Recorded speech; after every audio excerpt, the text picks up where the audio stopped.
those Galar can't you do it? Then Alpartisan, Qatar sila. Edge fight is long, gets instantly shot down by the Blazing Duet, as well as the Electro final blow. This is going to be easy cleanup for Todak as most of the... Apat yun, pero nasipa din siya. Yung ninakaw na sipa, buhay pa rin. Ang 4v1!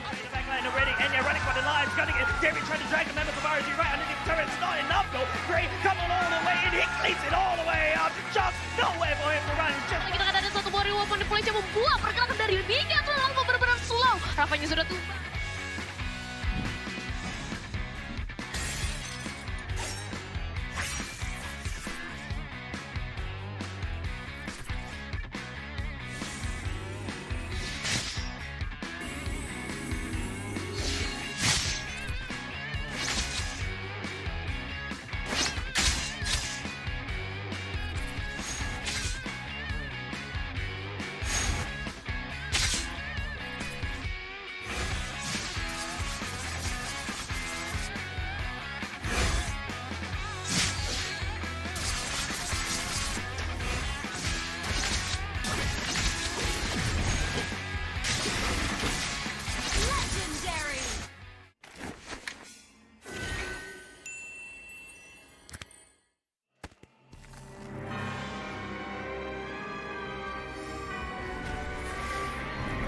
This fairy tale ended with the poisoned apple, and my tale began.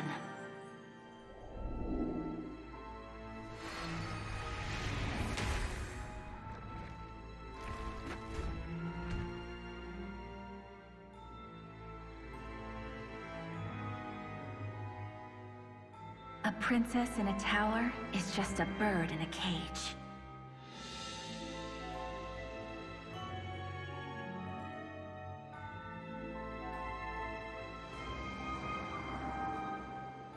Curse it! Take my vengeance! Protect your queen!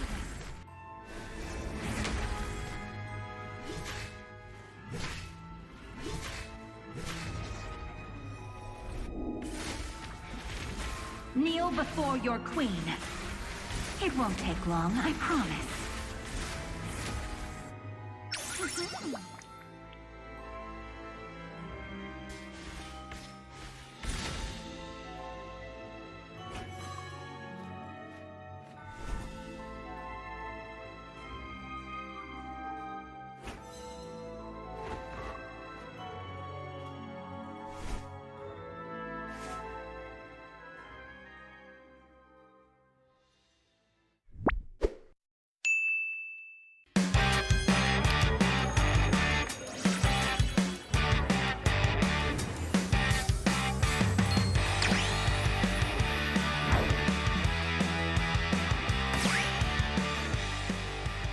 Nakilala niyo na palang transferee natin. Class, meet your new classmate, Felicissimo.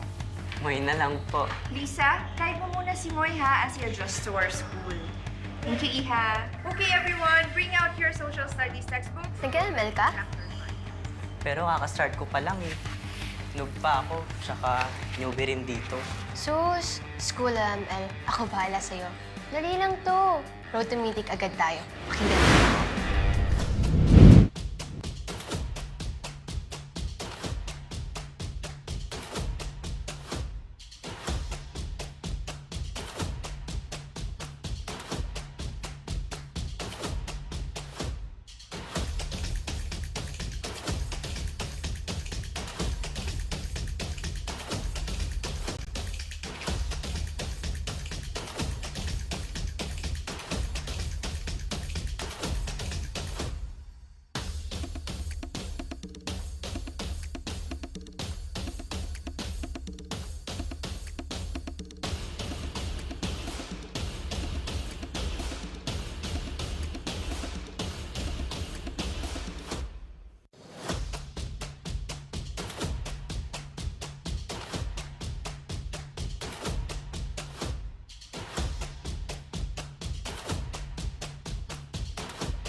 Pinas Malakas, Pilipinas malakas Kahit anong lane, we become the monsters Malakas, Pilipinas malakas Face the golden sun and ribbon for the 3 stars Look at us to the top, no ifs, no buts Winning any game, para to sa PNNES Di mo matikin ang aming boses on your level Nasa kalye man o mobile, you know I become a legend Open fire, we unite, we winners Built with pressure, the diamonds are made of Switch in a lane na parang gera HP Racing, may reset up Built agad ang buhat ni Hilda Full load SS parang Laila Susundan ko ang iyong bakas Kasama patas Tagumpay natin doon ay tayo'y malakas Para sa Pinas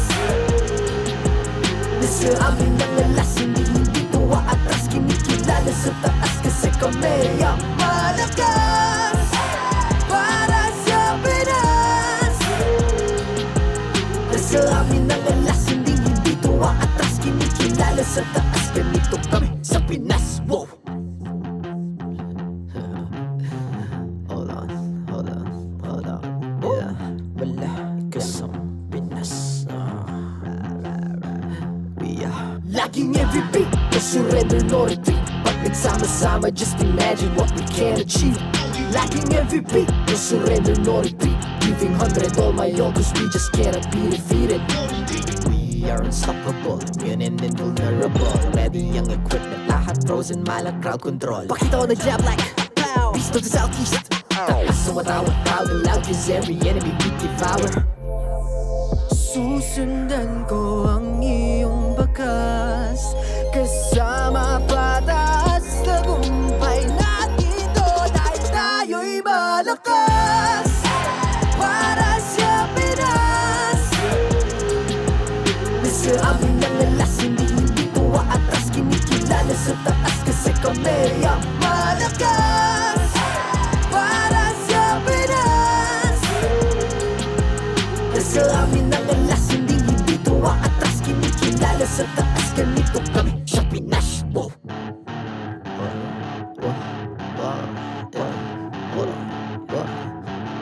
Malakas, Pilipinas malakas Kahit anong lane, we become the monsters Malakas, Pilipinas malakas Face the golden sun and weapon for the 3 stars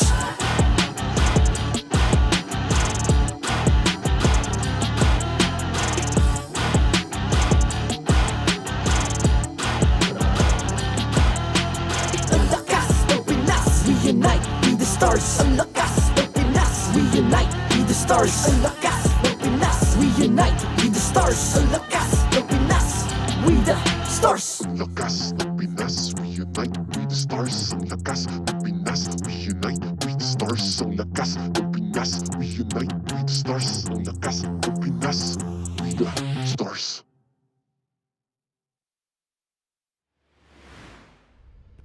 The 13th season of MPL Philippines is brought to you by the following sponsors. Smart, the official telco partner of MPL Philippines Season 13. Infinix GT Series, outplay the rest. Experience the MPL PH Season 13 action live at Shooting Gallery Studios. Tickets are now available on our official ticketing partner at /event.com. Don't miss any MPL PH action by following our official Facebook page and subscribing to our YouTube channel.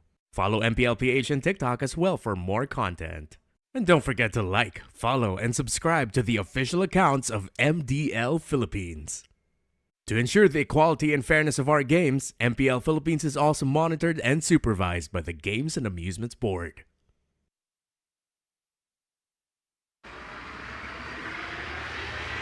MPL na 4PM MPL na 4PM MPL na 4PM MPL na 4PM MPL na 4PM MPL na 4PM MPL na 4PM MPL na 4PM MPL na 4PM MPL na 4PM MPL na 4PM MPL na 4PM MPL na 4PM MPL na 4PM MPL na Catch your favorite MPL matches every Friday to Sunday. Only at the MPL Philippines YouTube and TikTok. 4 p.m. MPL na! 4 p.m. MPL na! 4 p.m. MPL na! 4 p.m. MPL na! Ligayang pagdating sa tahanan ng pinakamalalakas na Mobile Legends Bang Bang players sa buong mundo. I'm Mara Aquino. My name is Hans Galleria. And this is MPL Philippines Season 13. After some time off, we're back to witness intense matches dito sa MPL Arena. So how was your weekend? Oh, it's been good. It's been good. At least nagpahinga lang tayo. And I feel like that is everything that everyone needs. The rest and time to reset para sa darating na matches, especially for our players. Ikaw ba, Mara? How did things go for you? I feel like it's slightly eventful. Slight ba? Very eventful. Okay. I started it off. We went to the beach, Okay. watched the sunset, exactly what I said I was going to do last Oh, yeah, time. yeah. Worked out every day. That's 3. Saw friends. And I think That's I 4. gained mga 4 pounds. Okay. That's pretty good on its own. All right? That's pretty So good on how its own. about yung mga viewers natin? Ano nga ba ang ginawa nyo during the time off? Comment down below. We want to know what you guys did. And I'm sure you're looking forward to a lot of things this week. What are you guys looking forward to?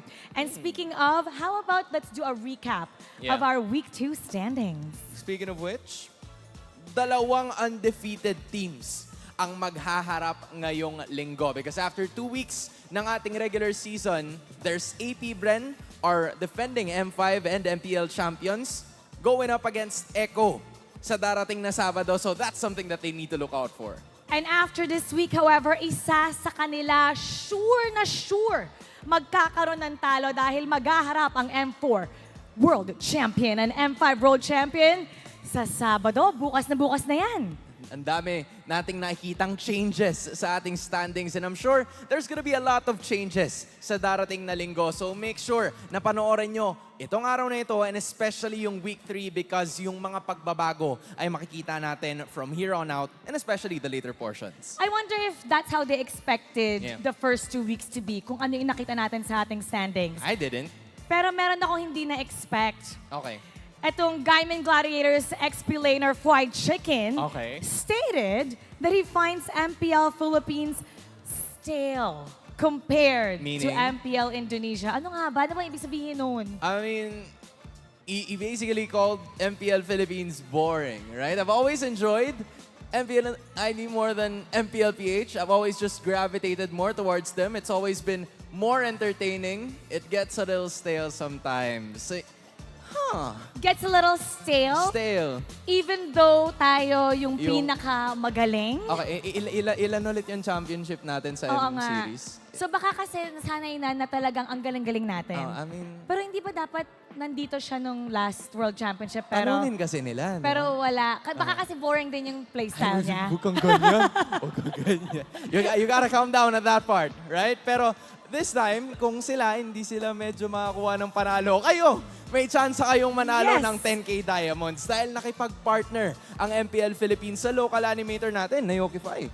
That's right, tampok sa kanyang MPL Philippines animation ang 4 p.m. MPL na Dance Craze at mamimigay siya ng 1,000 diamonds. So take a look at this. Pwede na magpahinga. 4 p.m. MPL na. Tapos na po ba kayo mag-away? Pwede na ba magpahinga? Okay po, baby. 4 p.m. MPL na. 4 p.m. MPL na. 4 p.m. MPL na! Catch your favorite MPL matches every Friday to Sunday. Only at the MPL Philippines YouTube and TikTok. 4 p.m. MPL na! 4 p.m. MPL na! 4 p.m. MPL na! 4 p.m. MPL na! Ang nais naman, mamimigay siya ng 1,000 diamonds. So you can check out Yokify and MPL Philippines social media pages for more details. Alam mo, kung sa tingin ng iba sa mga tao dyan, boring pa yan, sumubaybay na lang kayo. Okay? Dahil may chance pa kayong manalo ng sandamakmak na prizes. And bukod sa diamonds, tingnan natin ang maiinit pero boring We're na taking that, laban. huh? We're Pero taking that. matutunghayan natin ngayong araw. For our first match of the day, it'll be RSG versus Minana. And Minana passed their dark horse test. Makita na naman natin kaya ang kanilang power spike ng RSG in this matchup. At para sa huling serye ng araw na to, 2 versions na ng bagong barangay ang nakita natin. Sino kaya ang ipapaharap nila sa World Champions na AP Bren? Kaya Hans, huwag natin patagalin pa. Simulan na natin ang ating unang laban. This is RSG Philippines versus Minana Evos. Casters, pasok. They struggle to find their stride. Who's first to hit their power spike? Welcome, Mumbai. At your service, my name is Leo, here with Rockheart, and making her debut on the English desk, it's Brigida. How are we today? Feeling so excited, actually, especially as we're entering the 3rd week of the season, and I think a lot of us were really surprised with what we've seen in the first 2 weeks. Yeah, it was a long break, to be honest, but there's a lot of things that happened right there. We'll break that down a bit later. I missed the desk, and I'm sure you guys missed the action here on MPL Philippines. The best of the best in all of the world, just on a showcasing what really top-tier MLBB looks like. And if it's boring for you, then I don't know what you're looking for, to be honest. We've won the past 4 World Championships, and this is just what it looks like. This is the best kind of MLBB in the world. It strikes me when, I keep hearing that, I keep reading that. And obviously we respect the opinion of people who always want the blood, who always want the kills to go down. But it has been proven, right, Leo, that this is just how you win the game. Yeah. I'll tell you, even these 2 teams facing off right now to open up Week 3 know what we're talking about when we say this is the best MLBB in the world. They're going into a best of 3. It's RSG Philippines and Minana Evos looking to hit their power spike, because say what you will about RSG struggling in the first few weeks of every single season, starting in season 9, 10, 11, 12. They always find their way into the podium finish. And here in Season 13, I think they're going towards the same trajectory. Yep, the biggest question is if this will mark the start of that particular trajectory upwards, especially since we've put in a little bit of history in this discussion. They've also went up against Minana last season, but unfortunately faced a 0-4 standing up against them. But of course, there's a slight difference in terms of the lineup that RSG Philippines currently has. But I think we are starting to also slowly feel the impact of these changes, particularly when it comes to how they've adjusted to their new gold lane. Yeah, and if there's ever a time for the changes to happen, I think it is about now. And of course, RSG obviously trying to see if they can rally Demon Kite behind it. That's right, the smiling demon who won Rookie of the Season in his debut in Season 8, won the season championship in Season 9, found a way to actually still be a needle mover in Season 10, took a break in 11, went on to play for MPL MY, and now he's back home. Yeah, obviously I think Demon Kite, people have so many opinions of him, but one thing that you cannot deny about this guy, he started off strong, and he's still one of the pillars of RSG, regardless of even though he did take a break in the previous season. I mean, he's an international RSG boy.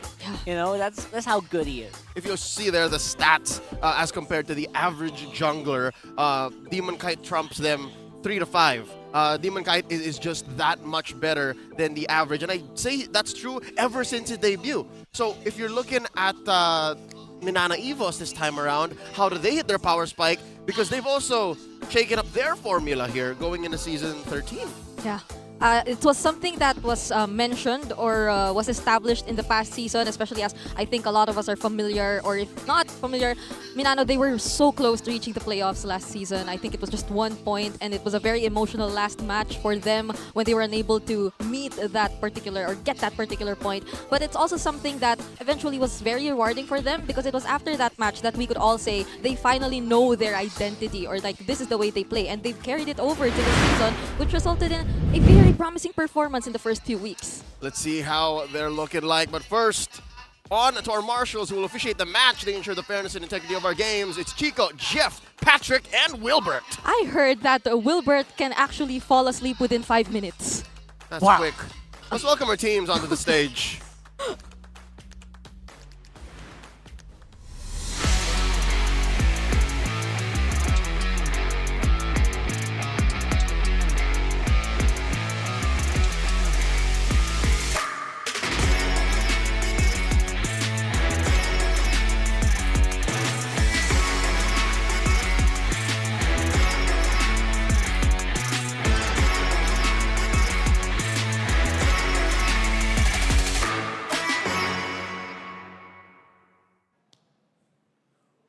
With the Raiders full force behind them, the Kingslayers are looking to checkmate the Hukbo in this week's opener.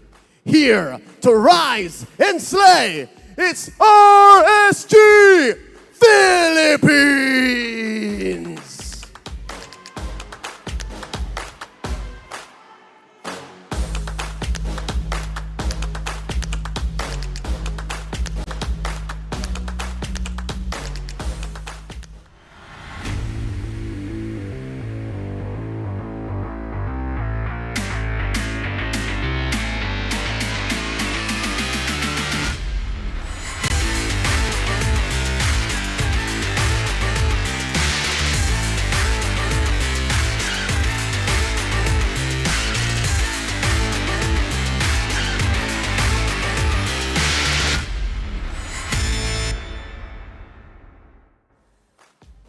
Their claws sharpened through adversity and struggle.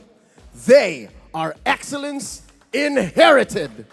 Make some noise for Minana Evos!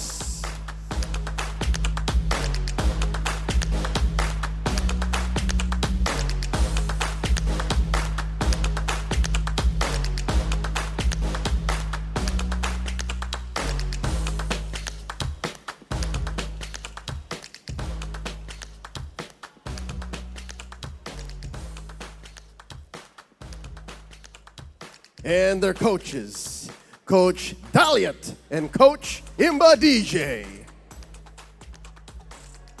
You're watching the strongest league in all of the MLBB sports world. The action starts now.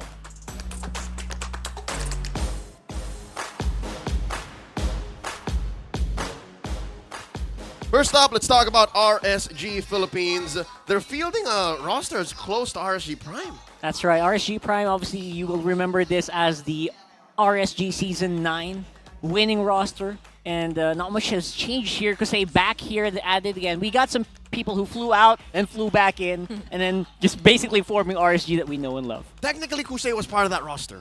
He was sixth man. Yeah, That's exactly. Right. He was in there. So I'm looking forward to RSG sticking to this, finding their power spike, hitting their stride, and then, again, just making it to the podium as they do, as they always do, season after season. Brigida, talk to us about Minana Evos. Minana Evos, this time I think there aren't really much changes we'll be seeing. These are the same 5 players who've made their debut here in this season and who've shown us the longest game so far of this season as well, which shows us just how capable this team is of going up even up against the most or the strongest teams we recognize around the world today who are based here in the Philippines. And it's something that they, or RSG, might want to really watch out for, since I think if we were to talk about Minana Evos and their capabilities, it's really in the mid to late where they're actually proving to be quite a challenge to face with. Carl, why is that? Why does it seem that Minana Evos find their power spike in the late game and they take us to 33, 34 minutes consistently? I think it always boils down to whether or not,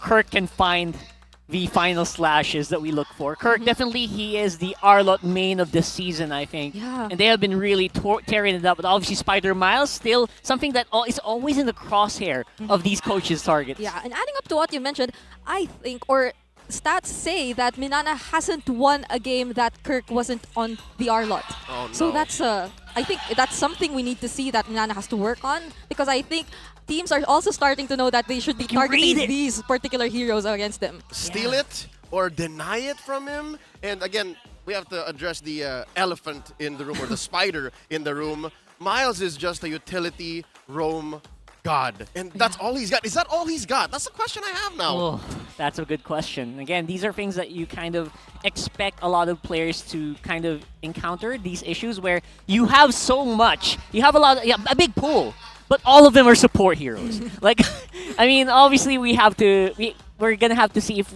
Miles has grown in terms of not just of height. Obviously, he's very tall.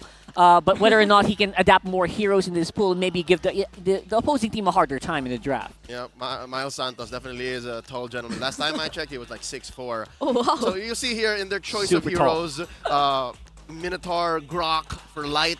As for Miles, there's the Rafaela, the Diggy, the Rafa man, the Estes. Bring it, talk to us about the keys to victory here. I think the keys to victory really echo what we've been mentioning throughout I think the past few minutes.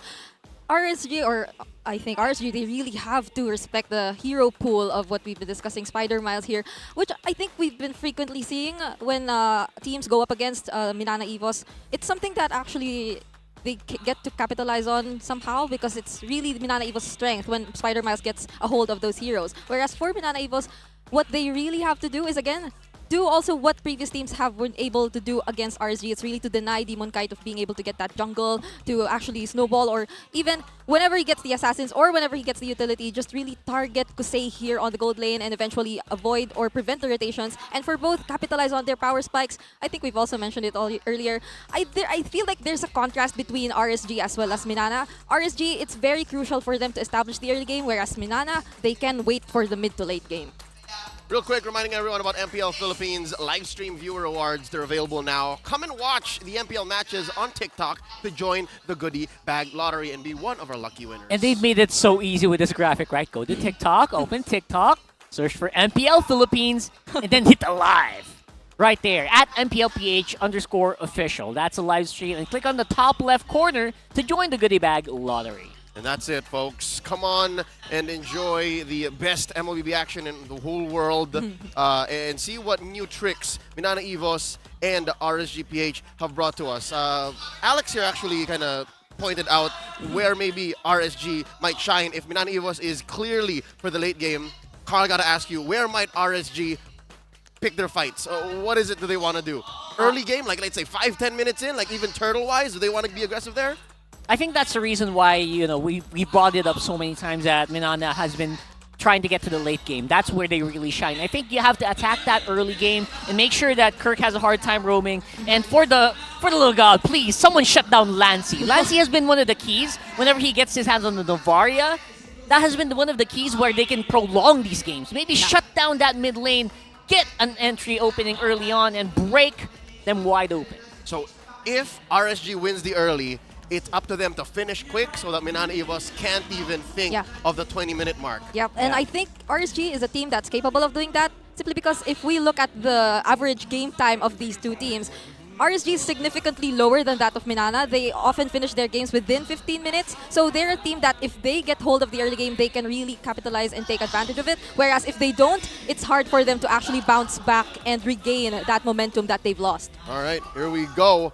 Game number 1, RSG on the play. They are on the blue side still with a whopping 61% across the league going into week 3. Red side for Minana Evos. First pick, there's the Novaria. Talking about denial. Talking about Lancey in mid here. Love it. Yeah. Still, we might just see the Lilia for Lancey later on. I mean, it's one of the heroes that he really stood out when he was able to get his hands on it.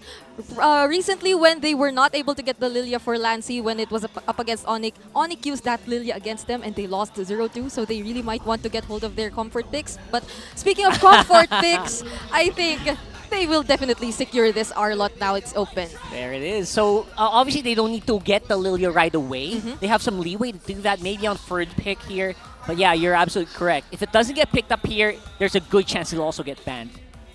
You have to respect I could recall that the Lilia literally going in the middle of the team fights and finding the targets to just really use all those glooms. Really and insane. Yeah, it's really insane performance. But this Barats is actually a really great deny pick as well for Demon Kite, since I think it's also one of the main heroes that he was able to use previously. But that leaves other options available as well, such as the Marksman here for Kusei, because recently it's been mostly carry for Kusei as well, but it seems like they'll secure different path. All right, here we go. Closing up their first phase, the X-Borg and the Fredrin. Clear choices here for RSG. They're putting the X-Borg in the XP lane and the Fredrin in the jungle. As for Minana Evos, though, we can't say for sure if... Okay, the R-Lot's definitely going to the Kirk's hands. But if this was a different team, they can still flex that. That is true. So even after the long break, it's clear that Minana Evos are still on that same track. They're playing what they know, what they're comfortable with, and they're going to close their first phase off with a Valentina. At the very least, I'm very happy that, you know what, RSG, they did their homework. And if you can't completely ban out Kirk's R-Lot, you have to make a way to make it hard for the R-Lot to get out of that laning phase. And Xborg is definitely a great hero against Arlott. It's so hard for that Arlott to really dominate in that lane. And if you leave it, you're in trouble. Here's what's odd. We're going into the second phase, and very rarely does it happen that we don't get a gold laner in the first phase at all. Carry is still out there. Claude is still out there. And while we're waiting for Minana Evos' ban now on the red here, second phase, I'm loving the conversation that you guys are having on the MLBB Esports YouTube channel, right? Come on down, let us know what you think, why it is that MPL PH, MPL ID, MPL MY, why are we all so different? Because there's some W takes in here. I'm like, yeah, definitely. That's the reason why. MPL PH, very technical. Even in the draft alone, you can see how these teams want to go and pick their fights and how they can do that from early all the way till late. Yeah, big shout out everyone on the MLBB Esports chat on YouTube. We're reading that. Everyone's surprised that you're here, Brigida. That's a very warm welcome. And yeah, obviously, I feel like we are going to have to look into those gold laners. This is very common, I would say. In a matchup where both gold laners are very stable already. They have a huge pool. Didn't even bother. I do feel like it's going to be a huge challenge here for Kusei to actually match up against Doming in the lane. Considering that you would expect Minana to really focus or center around these utility heroes, which would likely support the gold lane or aid in the laning phase. And it's been very crucial for Kusei in the past few matches to either win his lane, because if not, and if the rest of the members of RSG don't get hold of the early game, it becomes all the more difficult for him to actually find great footing whenever there's a team fight or in general taking up the necessary gold. So right now, no Claude will be available, and the carry, it might just go into the hands of Minana since they will be the first to pick right after this banning phase. But something tells me Coach Daliot, Coach Panda, and even Kusei, part of the conversation, knows that that's what's going to happen. They're allowing it unless they ban it here now. Yeah, most likely, obviously, any hero that Doming has picked up. By the way, Doming, one of the most consistent players right now in Minana. Even in the games that they lose, he goes crazy. Yeah, whether it be a Claude, a carry, even a Clint. The young Doming has played the Clint. And I don't know, with a 0% win rate on Harith across the league, I don't even think that's even worth considering. I don't know, maybe with RSG now, maybe they can pick that up if they ban the carry here. If actually we're talking about winning the laning, then could there be a possibility we would see the very famous lane bully right now called Roger or something? Roger Gold! Because that sounds good. That's been, or he's been making some noise recently. He's on the road towards normalization, man. Ever since Innocent started playing it in the opening week of MPL MY, it's like, oh, come on, man. Come on. It was fun. That was fun. That was a fun game. Don't talk about it. 0% win rate. 0% win rate. Okay, but maybe Doming can make some magic here. If there was any gold laner in the whole MPL Philippines who can do it, if not Super Marco, it might be Doming, right? Or anyone. Yeah, actually Doming, when it comes to the mid or to the late stages of the game, we often see him in places you typically would not expect marksmen or the gold laners to be in that stage of the game. So he really has something, or he's capable of actually playing around with positioning when it comes to the latter stages of the game. And I think he's just that confident in his mechanics. Doming is a very mechanically skilled player, if I may say. Okay, something tells me maybe RSG isn't as comfortable playing the carry because they don't have the roamer to pair it up with. Yep. You usually want it with a Kaj, and Coach DJ, Coach Bitoy may have closed that up. Here we go. We're picking up a Nain and a Cho. The only Cho ever in MPL PH was in the hands of JP. That's it. Now there's a second Cho. Oh, wow. 0% win rate so far. Exactly. He didn't win with it. Yeah, but you know, it's something, right? It's something that can kind of deal with most of the roams that are still up for grabs here. Definitely, he won't have problems like being out-sustained because a lot of the sustain heroes are banned out. Yeah. So he's gonna have to. When you can make that set quite easily, it's just a big question of who Spider-Man is gonna go down to. Yeah, and it's something that we should all be looking forward to see if RSG is going to be able to play out this very aggressive lineup in the early stages of the game, considering that they got their hands on the True, and they will. Or Minana, they'll be completing their lineup with a Benedetta. Wait. Bro! This is what I was alluding to! Kirk! Oh, no! Ooh, okay. I hate to say I told you so, but I told you so. You did. This is Spider Miles now showing us his diversity. Let's go, man. Let's go. Oh, check out the audience prediction, folks. Again, RSG, majority still holding 59% to 41. What do you think? Online, who do you think is going to win? Who's going to take this? Game 1, take the series. What you got? Are you Hukbo? Are you Kingslayers? Are you Raiders? Get into it. Let us know. Go into the chat. I actually like Minana's draft. I like that they're able to switch it up because I don't think RSG saw that coming. That's right. Definitely. And it will be a huge problem for them if they don't actually get to pay attention to the Nathan because the Benedetta will definitely hunt him down and that will cause a huge problem for them coming to the team fights. But wow, I think we're seeing a new form. Wait. Hold up. Wait. It might not be as simple as we thought. Is that the Benedetta holding a retribution? No. Is it Kaizen Benedetta? Oh, if that's the case, then this might just be the first assassin game of Kaizen. Never mind. No, okay. All right, cool. We're good. This is pretty normal. Okay, we were just holding out for that. Here we go. Back into the land of Dawn, folks. Just to keep you guys up to date, Spider Mouse is playing a Rome Arlot. All right. I think one of the first few times we'll be seeing it. Yep. I love it because it kind of just throws away all of the expectations of everyone who is watching out for Minana. Everyone thinks, you know what, Spider-Mouse, he's going to go support Rome for sure. But no, he's showing that he's got a lot under his belt. Yeah. I mean, the first 3 bans earlier, they were all targeted towards him. So it was so fast as well. They didn't even take time to ban it. They just instant ban these 3 heroes. Yep, so fast. It's what I'd like to call going ham. Hack a Miles. Like a mile. They didn't think that he could play an Arlot. Here we go. It's time to prove all the haters wrong, Miles. Let's do it.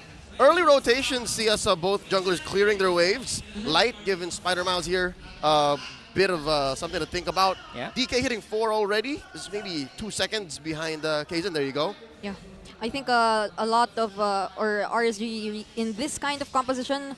Much of the information coming in here from Light will be mostly maximized by Aqua, trying to get the pokes, and that's something you might want to consider before engaging Minana in a team fight because they're a very team fight centric, or we know Minana to be very powerful when it comes to doing the team fights. But right now, as we approach the first turtle, I think their plan is to really take away the Firaga as usual, but Nats won't be letting that happen that easily. Yeah, it's super smart because Nats is not showing up. That means there's no way for them to be on the Firaga armor right now, who are going to be engaging here. There you go. The Astral Echo, the highly contested or highly debated Astral Echo online. Is this where I go, whoa! This is where you come in? They hit 2! Here we go. Exactly. Big 4-man fight here. Yep, happening right now. Nats has the engagement activated here, and Light goes straight into Kaizen. That's first blood for RSG. Oh, Lancey with a stolen last insanity. Light still going in. Kirk very low! Oh, barely dodged it there with the Star Shatter, and Kirk is going to be in trouble still. Man, Kirk is just not showing up in the same light. Yeah. He's just not making the same impact here, this hero, for some reason. That early rotation coming in from RSG was something that was very rewarding for them prior to that turtle. We mentioned how Minana clearly wanted to actually get an advantage over the XP lane, but they denied them of that. And instead, it actually backfired since 2 members of Minana were forced to actually retreat. They were very low, and that was a huge advantage that RSG was able to capitalize on, securing them the turtle, and currently the 1K lead that they have in their hands. Okay, good news, bad news.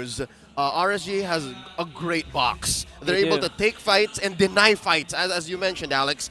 So with that said, bad news, bottom lane. You're leaving Doming to farm. Every minute that Doming doesn't get anything on him leads us to Minana Evos crossing that 15-minute, 20-minute threshold wherein they just somehow, some way flourish. That's where they took the world champions. That's where they took the MPL Philippines Season 12 Grand Finalists, Blacklist International. They're able to do that. They actually did. It's actually impressive the way that Doming can really take something out of nothing. You know, just take something out of thin air. But that's what it looks like. But in reality, obviously, he takes it by slowly farming and taking fights that he knows is happening. Right now, on the top side, I think RSG is a little surprised here. Nats going to be going down here with the help of Lancey. Again, I stand by the fact that this is all in an effort to take the pressure away from Doming down bottom. Yep. And it's something you don't typically expect to see up against Harith, because Harith typically is the lane bully. But right now, Kusei on this Nathan, with the aid of Light, they're able to actually manage pretty well. And they're not feeling that pressure coming in here from Doming. But right now that the turtle will be spawning here in the bottom lane, we might just expect these marksmen or these gold laners to be more involved in the upcoming fight. Whoa, whoa, whoa. Just turtle to an only 5-man! Wow, great targeting here coming in from Light. Make sure that they can get that turtle. And of course, the fight is going to be very RSG heavy here. With Domin going down, that's going to be DPS going down for Minana. And this is going to be trouble for everyone. Kirk gets a double, but looks like there is going to be some backlash here. Lancey and Kirk, the two-man combo, doing work for Minana. Run, Aqua, run! Did not see that coming. I expected RSG to actually take the whole fight. But again, Minana Evos, they don't have a great box, I'll have to admit that. But they have a great scramble. They're able to play around with space like RSG can't. Yeah. They have Doming on a Purify. They have the dashes. They have Spider-Mouse to stop the dashes. Yes, he died first. But so far, look at the conversion here. Yeah, it's going to be another kill probably here, but Kirk looks like he'll be able to survive here. Kusei not really ready to chase down a rampaging Benedetta so far. I think you mentioned earlier we've not seen that impact yet from Kirk, but that was a consecutive triple kill and escape that he showed us right now here in this game. And they're slowly starting to ramp up the pacing of this game towards their hands. Something you wouldn't, or I didn't really expect after RSG was able to secure that much of an early game against Minana. So right now, this might just be a huge problem since even Nats, he's feeling the pressure. The rotations here have been focused on him since earlier. And again, even in that last turtle, he was there. He was key to actually at least trading against Minana Evos while RSG almost got wiped out. Something to note here, Doming, despite having died once and getting no kills, and Kusei getting 2 and then 1 death, are actually on par. Even after this lane switch up, they're still at the same farming pace. With Minana Evos, about 1,000 gold ahead. So this is looking good for the Tigers. Yeah, despite not getting kills, Doming actually has 4 assists. So he's taking part, he's getting that gold, getting the funds that you need to get a Harith activated. He's building up, and here we go. Third turtle spawning up. Likely the last, given how slow these fights happen, but how they end in the blink of an eye. Minana Evos, huge Astral Echo right in their face, and there's nothing RSG can do. Definitely this time Minana wants to secure this turtle for themselves. This is the first turtle that they've secured after a beautiful zoning or actually managing of that particular turtle pit. But even in the jungle, they will steal away that purple buff from Demon Kite. And they gave it to Lancey too! Oh man, this is going to be trouble here. I am foreseeing a very good next minute here for Minana, just the way that they're doing this. Obviously, Doming's not in a place where you can just go ham yet, but they're getting there. All right. Now I'm curious, like just in the micro moment. Wait, Light? See? Lancey can just keep doing stuff like this, right? Okay, he's fine. He's fine. There's a lot of communication that went in that play, right? They have to have spoken and said Retribution into the Valentina skill for him to give it to Lancey. Very specifically. That's amazing. Minana Evos, they worked on their synergy over the break. Yeah, we've seen this synergy in the first 2 weeks, but it's unbelievable to see that they were able to improve it in a span of like one week or 2 weeks that we've also had a break here in MPL Philippines. So I think the games are just starting to become more and more exciting, unlike what we've been hearing from others' opinions as well, but they are all entitled to your own opinions. All right, I got to chime into that one. It's exciting in its own way. I know a lot of different kinds of fans where they like what they're seeing, right? They like that this is the efficient way to do it. It's okay to have wrong opinions, guys. Exactly. Here we go. Fight waiting to happen. Astral Echo thrown out. Doming just pushing in. The previously mentioned lack of a box. Minana Evos, they're using this 1K goldie to make up for more than that, along with spacing. This is amazing. They don't have a box, but they sure have like really strong straight lines, right? For Lancey, especially for Kirk, right?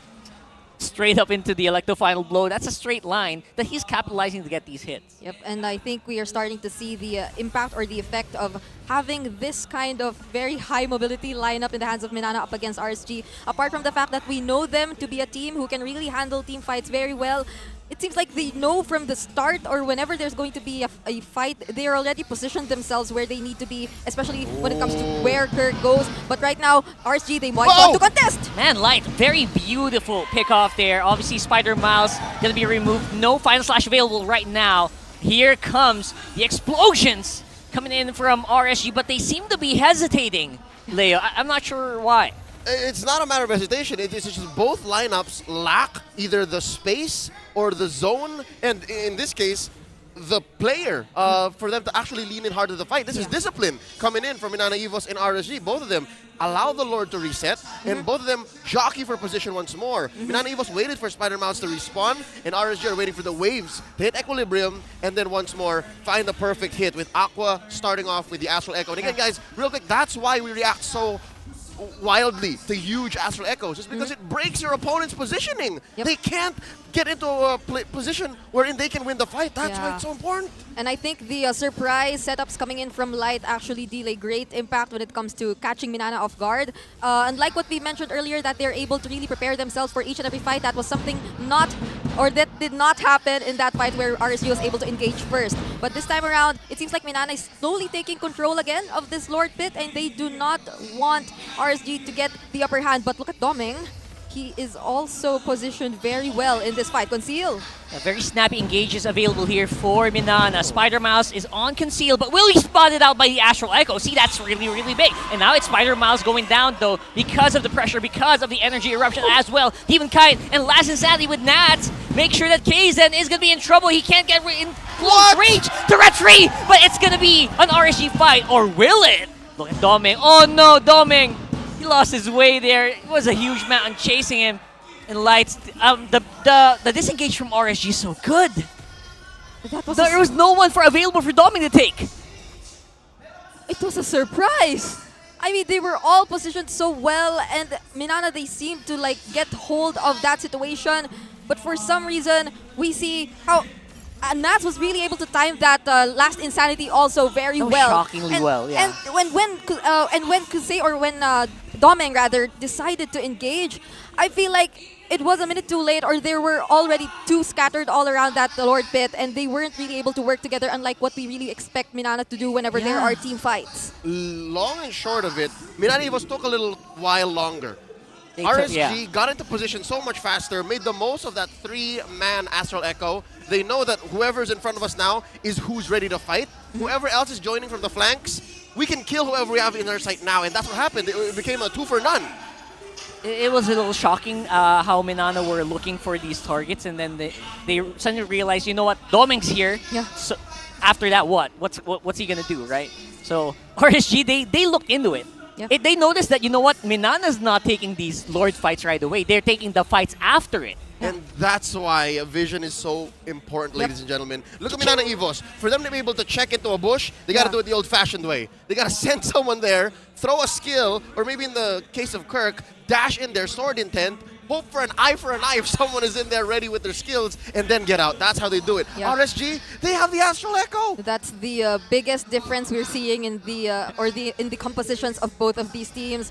They really have to go near the bushes that they check as compared to RSG with the amount of information not just the Astral Echo can provide, but even all the other skills here that Aqua has as the nonchalant leader here of RSG. But look at that. Oh, look at this. Kirk's on the side. He's waiting. He's looking for a target, but RSG are not giving it. No. He's in up front. Gobble, gobble, gobble. Nom, nom, nom. It's going to be someone with a very, very thick Firaga armor, though. Last Insanity out, slides in. But here comes Lancy. They're trying to see if they can catch up on the Demon Kite, who is actually quite low, but Light is still here. He still has the kick. He activates it. Kirk is the target, and Kirk might be low. He's going to be able to dash out, though. Close call. RSG almost came in with the collapse from the back. Very close. Just the same, RSG's still 2K ahead, so it's not going to happen, not so quickly. Looking at the item game here, bring it out while we're waiting for the Lord to spawn. This is a Luminous Lord incoming. Anything interesting here? Interesting that Spider Miles is yet to actually build his first item. He's focused on like having an item for damage. He's focused on getting defense for physical defense and magic defense, but he's yet to build an actual item, and we're 13 minutes into this game. It's a little bit of everything. Super Chop Sui build. Yep.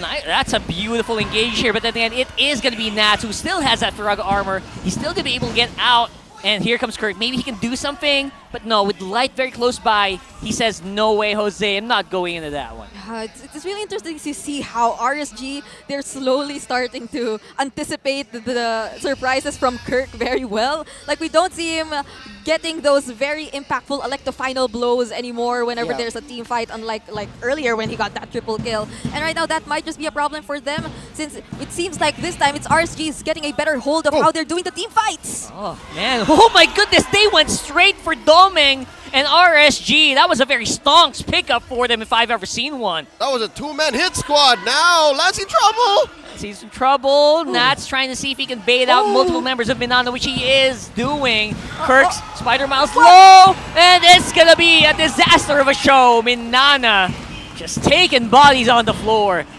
Oh my, Kusei, he's able to have the time of his life. There's literally, he's not facing the problems we expected him to face. He isn't bothered by the presence of a Benedetta hunting him down every now and then. The Arlot who might just dash straight towards him. And it seems like RG, they're looking to end this.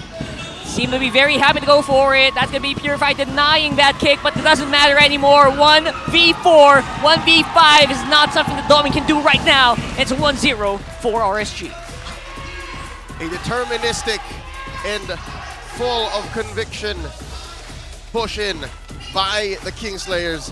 Minana Evos, you see what they were trying to do. You see what they were trying to set up. It's just, after RSG read them throughout the second Lord, that's it. They had nothing else, and I'd say, it's fair to say, after that moment, it's checkmate. Yeah. So now we see how RSG is a team who, once they find a way to get hold of that early game, even if they don't like get the first few kills or the first few objectives, they can really hold that particular lead that they get. They ended this game once again in 15 minutes, and for the record, that's the average game time that they've had in the past 2 weeks, and almost all of their matches fell within that 15-minute mark. And it makes sense because it looked like Minana Evos was trying to do something that they weren't used to. To be fair, they were picking fights at what, 8 or 9 minutes, and they were winning them. They were winning even Turtle fights, and maybe some Lord fights until they weren't. So, with that said, there is some growth from Minana Evos. They're showing us something new. It's just they were stepping into a realm where RSG was 100% comfortable. Yeah, and they're getting into a position where they're doing these fights without their comfort heroes. Yeah. That's very interesting for Minana. They gave away, and we're seeing the big difference between Lancy on the Novaria and Lancy on a different hero. Yeah. It just really is day and night. Yeah, well, there's growth. I mean, we see it in the Arlot pickup from Spider Miles. That's impressive, yeah. It's very impressive. But it was not the best game for him using that Arlot. We saw him in a 0-4 standing, I think. He was denied or he was stopped each and every time he really wanted to dive in. I don't think there was an impactful final slash either from that game. Now, every time he tried to set something up, he would have gotten bursted down. And that explains maybe why he ended up with what we would like to call a chop suey build. More on that here in the analysis. But first up, let's award our MVP of Game 1. Brigida, take it away. Okay, it seems like our MVP for that game would be the gold laner here, who literally faced no problems with a total KDA of 714. And this was the type of laning you would want to see from Kusei because it blends well with what RSG Philippines really wants to do, which is to really establish the early game, and we've been saying that nonstop throughout this entire game. Now, as we've mentioned, the earliest parts of the game weren't really favorable for them. We've seen Minana try to really do something, set up some things, but even though we assumed it to be some time bought by that team for their gold laner as well, which was Doming, to actually take or dominate that lane, Kusei did not let that happen. Kusei and Light, they were able to manage really well, and eventually we felt the impact or the damage that he was able to build throughout the first few minutes of the game. And even those crucial Lord fights, we've seen him secure those objectives sometimes for his team because he was just that free. He really didn't feel any pressure coming in from the opposing team, unlike what we expected the situation to be. And these were the first few times where we've seen actually decent engages coming in from Minana as well, and RSG actually feeling the pressure and somewhat being scattered. We've seen like some delayed responses, but overall, once they were really able to find or to assign themselves what they were supposed to do eventually right after this fight,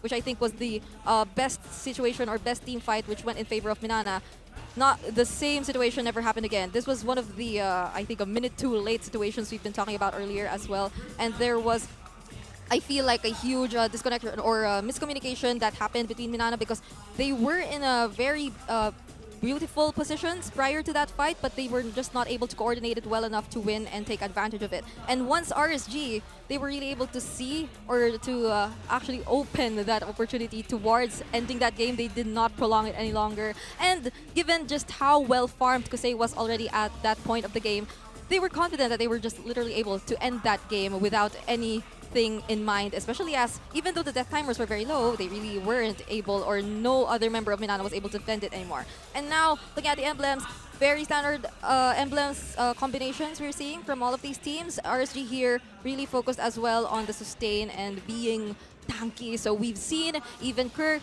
trying to respond to the sustain that they have, the building immediately, the Sea Halberd, which we'll be looking at later on, or as you can see right now in our item builds.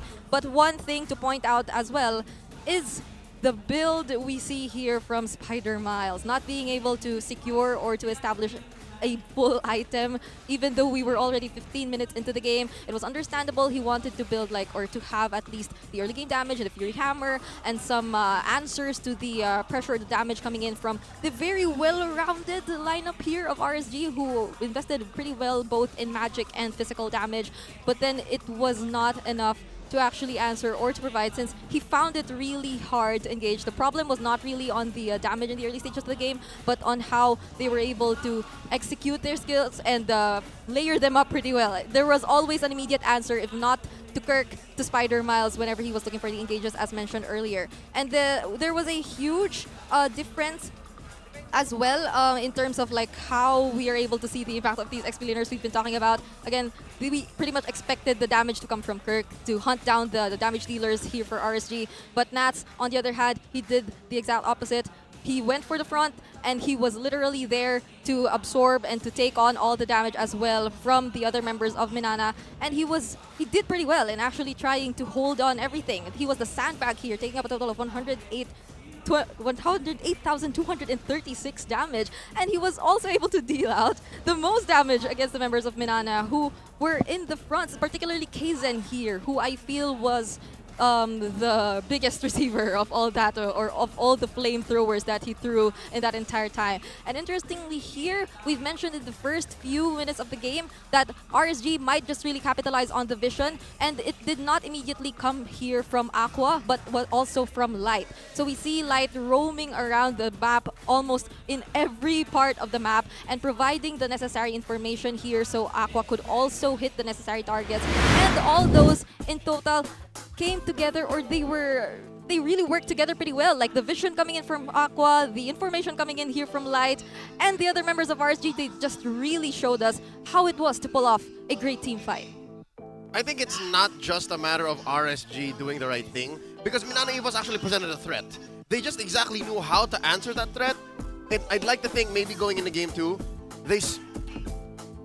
first halfway into the draft, it was clear that Minana Evos might be going down the same path, right? And then they swerve us with the Arlet in Rome. Out of nowhere. So something tells me maybe they readjust. They have to recalibrate. That's my take here. It was a very, I would say, valiant effort to kind of adjust on the fly. Yeah. Or maybe, I don't know, it didn't feel like they were ready for it just yet. Maybe not yet. They'll definitely have to grip hard on their Infinix GT series. That's brought to you by Infinix. Outplay the Rest, the official sponsor of MPL Philippines Season 13. Yeah, be unstoppable and outplay the rest with Infinix. All right, real quick, reminding everyone, Vexana's high-rarity Zenith skin, Twisted Fairy Tale, is now available from March 25 to April 30th. So about a month left in here. Participate in the draw event and enjoy 30% off on your first 10 draw and 50% off your first daily single draw. And you can even stand a chance to win Vixan's battle emote, I'm the Queen! Elimination Effect, and Apple of Doom, and other amazing skins. So join in the fun and draw now. All right, going back into looking for your power spike, because this game 1 loss, right? This doesn't change anything. If you still win the series, you still get 3 points. Yes. Minana Evos still on the road to maybe finding their power spike. But RSG here just got to win one more and deny Minana Evos taking their time in the break and then just going with the dub. Yeah, I think both of these teams really want those points. They're in Middle of the very pack. similar positions in the standings. Both and of them. In terms of game standing as well, I think one's 3-7 and one's 3-8. So There you go. they really want those points. And the question is, where will this power spike come from? Who will be the key to climbing out of that rut? We previously said it might be Demon Kite here, who is also a fur daddy, but also a real-life daddy. Congratulations. Hey! And actually, I did not know this. Spider Mouse is also a fur daddy who has 2 Persian cats. Stacy and Peebo? I want to meet Stacy and Peebo. Can we make it happen, Miles? Can we have a pet day here or something? Oh. Maybe. Speaking of pet day, there might just be an actual pet day. I think that's April 11th. Oh. Sheesh. National Pet Day. Happy pet day. Amazing. And of course, Demon Kite also has Heaven. What about you guys? What are your pets? What are your pets' names? Comment down below. If you have any cats. I'm curious. I'm a big cat guy. You know that I have two cats as well, like Cups and Castle. Yeah. Your baby just turned 1. Yeah, my Persian Nia also turned 1. Oh, it's also a Persian cat. Yeah, Persians I are cool. have dogs. Wait, why are we carrying them? Oh, this is how I carry Cups and Castle. Oh. Castle is also a Persian. Cups is a Scottish fold, but Yeah. all right. Anyways, That's how you carry them? Yep, they're just dudes. They're just big, fat cats. Anyways, back into the action here. Demon Kite, we thought would be the key to the power spike. Yep. Game 1 MVP, Kusei. Something tells me if they're able to make Kusei feel more confident and have him be enabled, empowered all throughout, he might lead RSG back at the podium finish position. Yeah, Kusei, despite not playing obviously in their S9 prime, still really did show a lot of promise. Like, he did show promise a lot when he was also transferring in other regions. So, yeah, this is his time. Yeah, for sure. And I think we've mentioned how the impact of the change in their gold laner was slightly felt in the first few weeks, but we've had quite a long break, and I think it was enough time for them to slowly see that this is how we should actually let Kusei play his game. That's because right. this is the way that they can all the more take hold of their power spike, as we mentioned in the Keys to Victory, which is in the early game, early to mid stages of the game. Kusei's way. Kusei is the way. Kusei's right? the way. Kusei is the way, and I'm not just saying this because he's a close friend, former player, but because you put respect on his name. He is a Kamai King. He is an MPL KH champion. So he has 2 MPL championships now. All right, so put respect on his name. Oh, my mao. For MNNE, though, talking about Minana Evos, who might help them? Who might get them across the line and maybe take us to Game 3? We'll find out here. We start with the draft. I assume Minana Evos is going to be on the play, as they should be.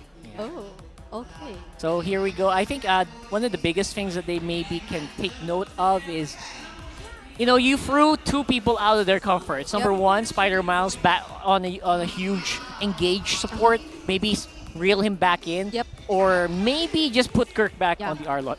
Just choose one. Yeah. Don't do both. Don't do both. Right? That might just be the plan, though, since Minana Evos right now, they're slowly taking out the assassins who are very high in mobility. The Fanny, which surprisingly will be their priority ban in this game. So it's been a while, but then it's Demon Kite we're talking about. They have to take out that smile from him. And they're going to complete their first 3 bans targeting Demon Kite, all assassins right now. I actually have to commend Imba DJ not forgetting, Demon Kite's roots. Yeah. The way where he started. Okay, something tells me this is less about targeting Demon Kite. Yes, it's a byproduct, but it's more of allowing Minana Evos to do Minana Evos things. If you allow an assassin to snowball, forget about crossing the 15-minute line. Yep. So that's where I'm seeing this go. But this is interesting. Oh. By banning the Rafaela, RSG still are on the ham plan, even when they're on red. So what does this? What does it mean? Minana Evos go for Arlot now?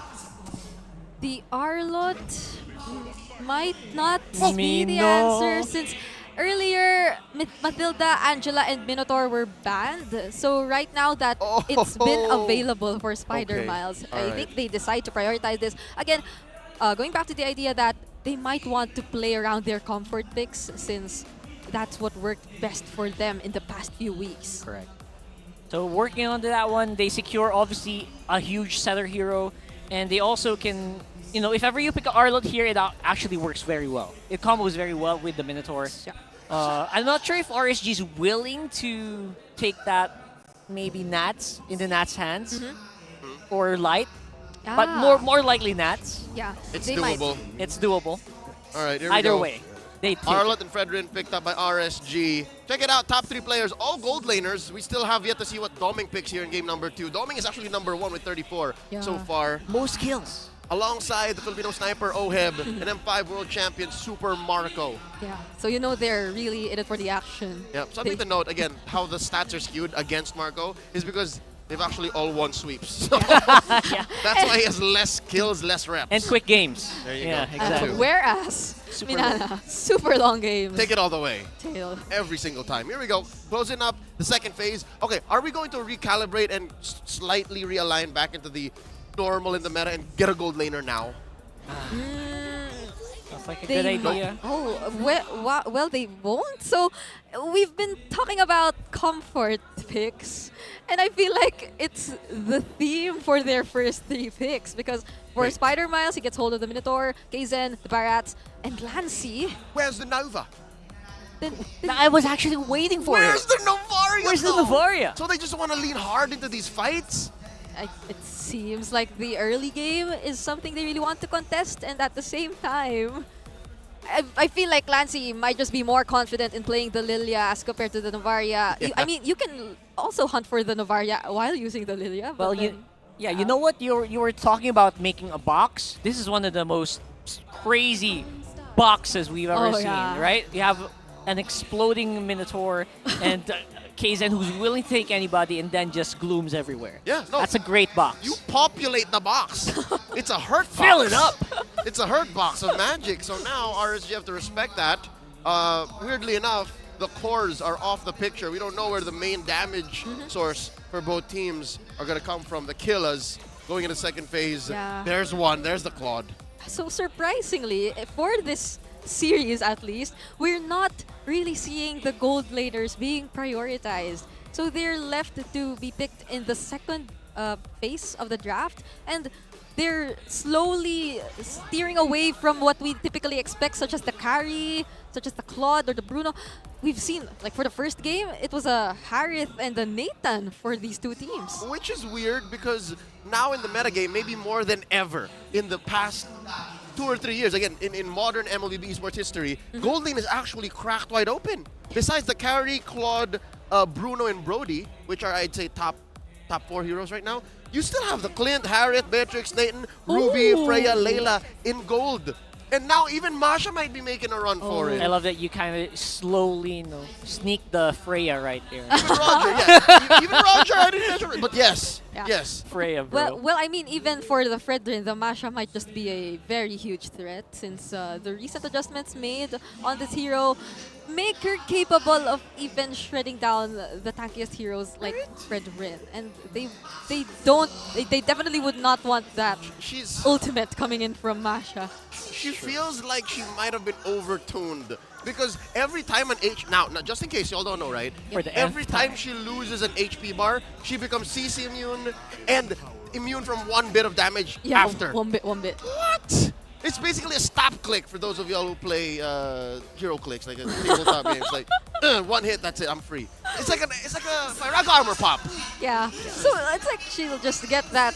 So regardless of how much crowd control you place on this hero, so long as she loses an HP bar, she'll be able to break free, literally, and run away because she's just that fast whenever she activates her first skill as well. So right now that they took that out of the picture, the remaining gold laners, actually, if we were to think of it, might just be the carry. Okay, so right now they're definitely, or they're finally going to pick it up. So yeah, the damage there. You know what? Minana's been trying to see if they can take care of the box here by removing the X-Borg. But you know what? The damage from the carry can really rip into either one of these heroes, the Minotaur or this Barat. So they're still in trouble. They just have to be very selective now. Instead of it being the X-Borg, which will hurt overall, especially since we know that Nats is so good at placing himself, they have to now be careful of that super late game spike. So now maybe RSG is sending the message, hey, if you take this past the 15-minute mark, we're just as dangerous. Yep. Actually, if you think about it, there's also the CC available if they might, but they won't get the CC. It's a Thanos for Kirk this time. So if we're talking about engage, then they just really want to go for the all-out engages and team fights. And I feel like the early game right now for Minana, it's going to be very action-packed. It's kind of scary if you think about it, because they have all these resources in Thamos, the Lilia, and even the Minotaur. So what could the... Oh, the Grok. It's got dive written all over it. The answer from RSG, an instant bit of CC. Dear Lord, that's 3 big CCs. I mean, 2.5, because you're waiting for the Fred. You're waiting for the Fred, Yeah. but look at that, the Grok and the Arlott. Very explosive lineup. You need that wall. You need that wall to stop that 5-man rampaging lineup going in your face. So that Grok is actually pretty good, I would say. So they have a lot of ways to also disrupt the positioning that Minana Evos wants to pull off in this fight. But what we're really looking out for in this match, as we started in a few, is like how are they exactly going to play around these heroes? Because it's up against RSG, and you make one mistake in the early game, they're going to take that early game away from you. And it's not like RSG has no punish, right? It's clear that, yes, their damage is scaling, but we've seen them do amazing things with a lineup like this. So now going into game number 2, it's match point for the Kingslayers. Folks at home watching, do you believe it's truly checkmate with this Grok pickup and the hard dive that Minana Evos have committed themselves to? Are we even seeing game 3? Who you got, RSG PH or MNNE? Both junglers just wailing away at their first buffs, and it's a counter start. Yeah, press 1 for Minana and press 2 for RSG Or on the just type comment it out, section. just I want type to it see out. that. Or just Or type it out. Exactly.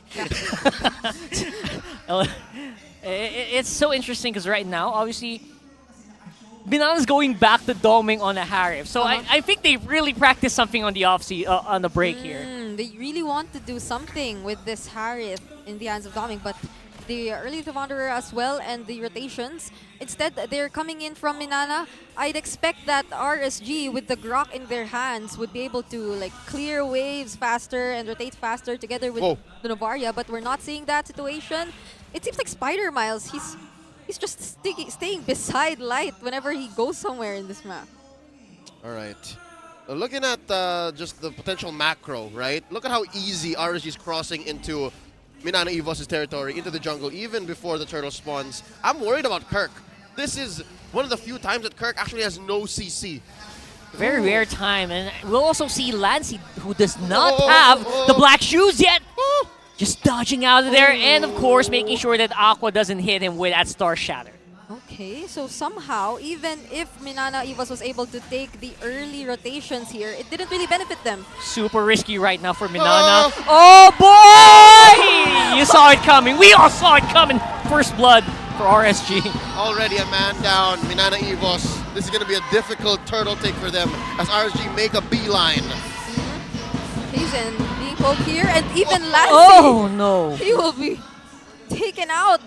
And that's 2 consecutive casualties here for Minana. Yeah, valiant effort right now here. Obviously, Light is going to have to use the wild charge to get out. But then again, the hits from Aqua are really, really making a dent here on the HP bars of Minana. It's a matter of inches. Now Nat's deep in. Nat's very deep, very confident here with a final slash as well. They have to make it out of there, uses a flicker just to make sure he doesn't die.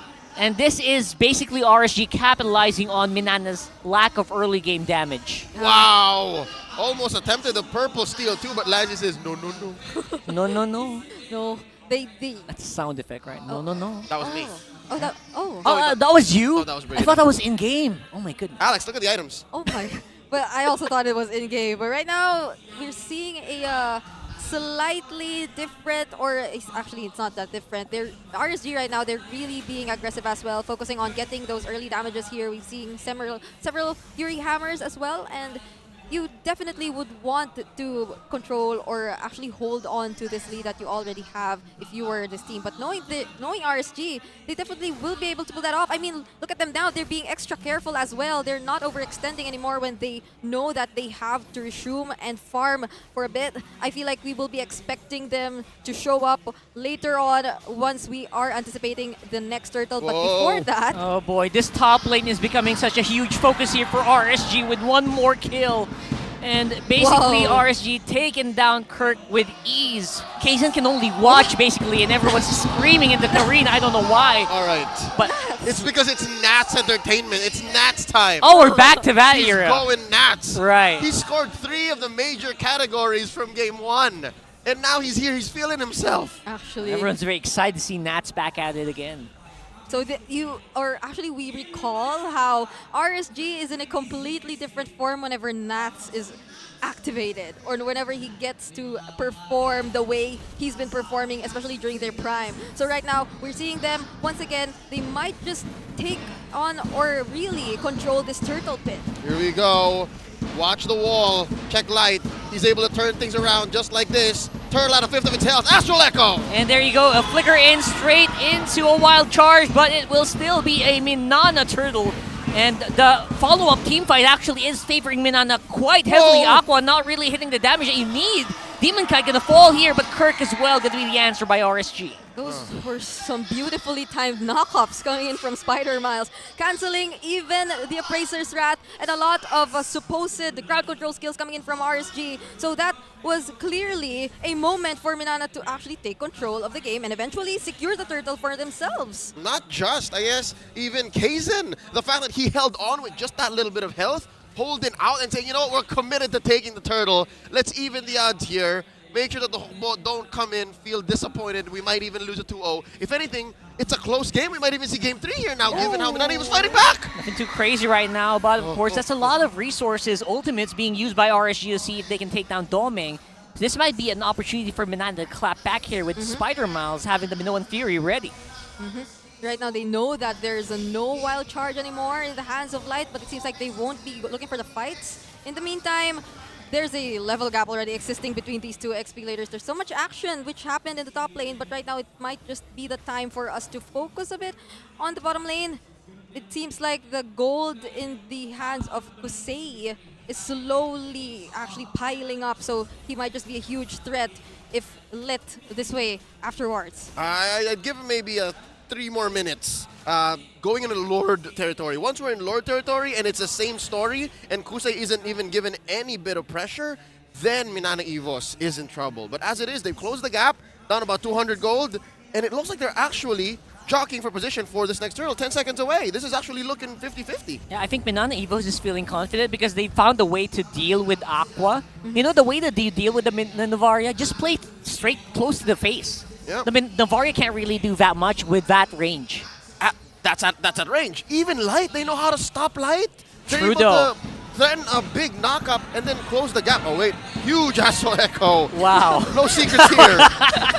We're not going to bring that up, but look at this. It's also a huge final slash, and he catches Nats on the way out. And the knockups are beautiful. Look at the beautiful box that Minana have created here. And the damage is real, but Kirk's still not going to be able to sustain that long, though. They're short on range, though, Rockhard. They're short on range. The range is a problem. They couldn't finish off Demon Kite or Light. And just like that, gives enough time for RSG to actually reset and maybe give Minana something to think about. Down bottom, whoa. Oh, man. That's a Purify. I think he used the... Was it? No, it wasn't. He just dashed right out. He just dashed right out, yeah. He's on Flicker. He was on Flicker. Wait, He's bro. on Flicker. He's on Flicker, exactly. What? Doming. Nasty. That's confidence. That's Daredevil moves right there. Oh, but there? Okay. Okay, so this one is going to be a free turtle. Yep. RSG and Minana, they reached a gentleman's agreement there. Yeah, surprisingly. But what's the fight going to look like here? Yes. Actually, if we look at or recall what just happened earlier, that could have been a very beautiful place for Minana to pull off that fight, and it was in a very narrow, what do you call this? Corridor. Yeah. So the knock-up coming in from the Minoan Fury was felt by almost everyone, but we have to acknowledge, I think, the sustain or the tankiness that some or certain members here or the frontliners of RSG already have. They really didn't fall down during that instance. And at the same time, we just slowly felt how they were able to also manage to give Kusei and the rest of the members here enough space to free hit and to damage the members of Minana all the while those were happening. So even the wild charge here was timed pretty well from Light to target just Kirk. So even though he was using the Vengeance at that time, they were able to already dish out the necessary damage taken down. But Minana, they're looking to get the objectives, the turrets this time, and the RSG. Okay, that was a Daytona's welcome that did not connect. All right, Minana knows they have a really strong kill box, and they're not afraid to use it. But look at this, RSG, they're playing around it. They're trying to pick it off, part by part, seeing if they can separate the biggest components and make it easy for them, make the fight easier for them. And this separation, it's making things harder for Minana Evos because at every turn, at every point, we just saw there maybe a minute ago, they tried to push down bottom, but RSG denied it. So there's nothing to trade for in that top lane tier 1, and that's making it harder for Minana Evos to actually fight for these major objectives. Lord spawning in about 20, and even again, same story as minute 1. RSG's crossing the river a little too comfortably for Minana Evos' taste. And that's going to be hard for Doming to have to catch up. It's not very often that you find those moments where they're stuck in little corridors like that. That's true. RSG won't allow that, not so quickly, not so easily.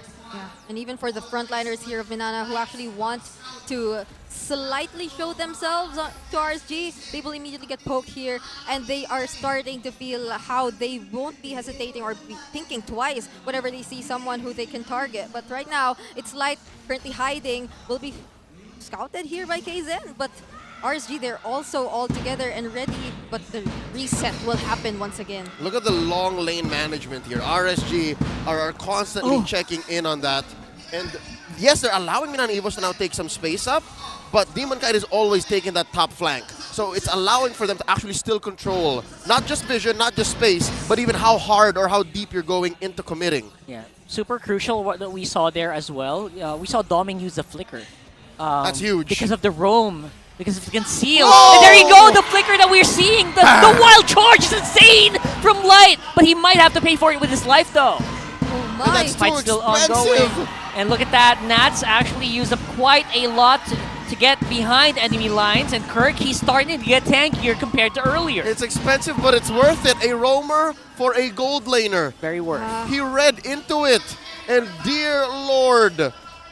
Speaking of, literally, they're going for the Lord here. Took a while, 11 minutes in, but now it's just down to a fifth of its health. KZen looking for the steal. Nats is being so pesky right now here.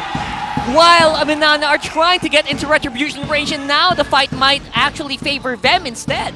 All right, they're pushing back. They're falling back. RSG take the Lord, suffer a trade, and walk away with it. I think they're happy with it, but they lose some on the way. They lose a turret, and they lose Kusei. That engage taking out Doming of the picture was something that Minana definitely did not expect at the time. The Respo, it came a bit too late. And the Astral Meteor, imagine, Aqua was that close to their target to be able to just use the Astral Meteor to take him out, not even the Star Shatter. He was just really facing Doming at that moment. And Light, I think that was a really great sacrifice coming in from him. And even though Minana, we see them actually occasionally trying to take some trades or punishing some members or really extending themselves in the team fights, such as we've seen Lancy do towards Aqua and Kusei, they don't really get to convert it in the same way that RSG is consistently doing.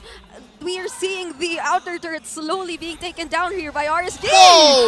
There you go. The engagement that they need is actually happening right before their eyes. The box is being activated as we speak, and Minana are able to defend, at least for the meantime.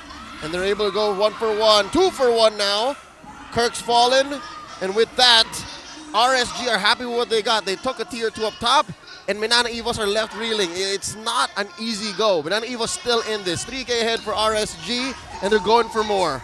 They seem to be able to take more here with Kusei and a big tank minion up on mid. So that's another T2 going down for Minana. That's all of them now. Oh no. That's all of them now. Lord coming in about a minute and a half. And just like that, Minana Evos have to consider. Good thing that they have great wave clear. They have, again, mid-range wave clear, but their solid front line allows for them to do that relatively safely. Yeah, and the difference is that we're seeing how RSG, they're able to really calculate to who they're using their skills up against.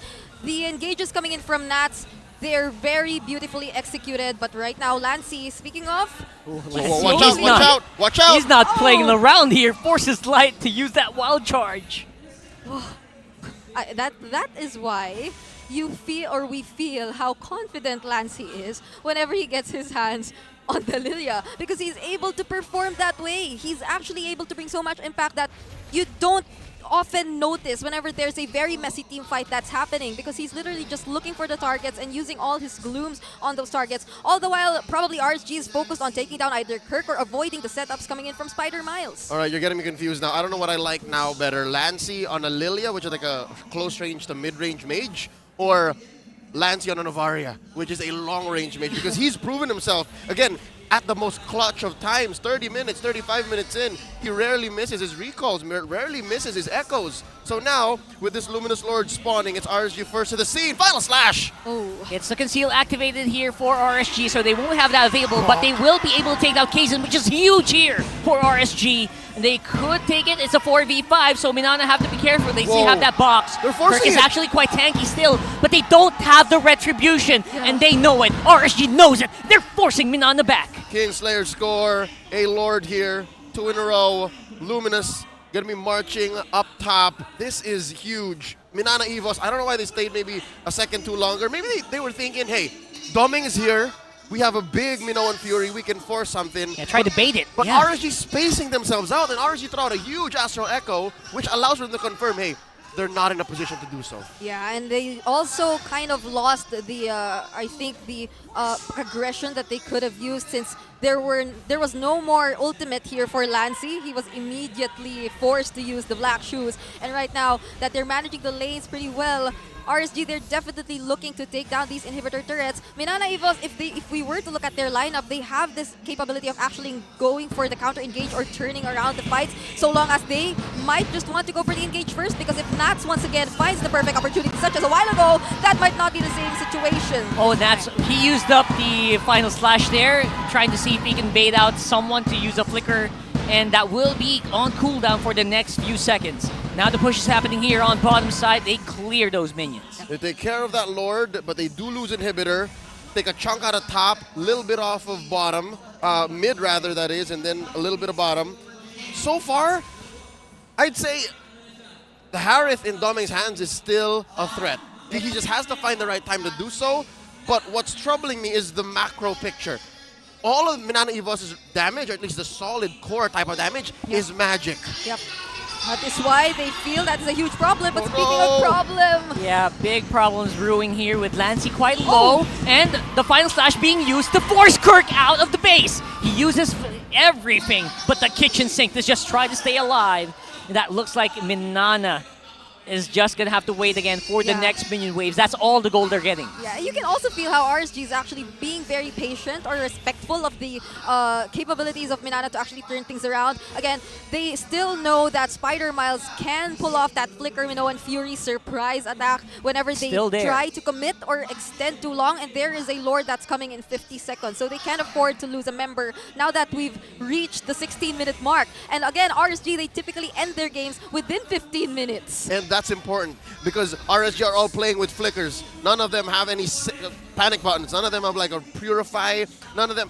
Aqua's the closest thing we've got with the Astral Recall. Like the way that he's able to move around, out and phase out, right? That's why he's the one allowed to do this. Look at this, how close he is. Yeah, he can do stuff like that and still make a good escape because he can go through walls. Yeah. Exactly. Yep, and again, RSG are playing with that range. They're playing with or against Minana Evos' solid box with range and vision.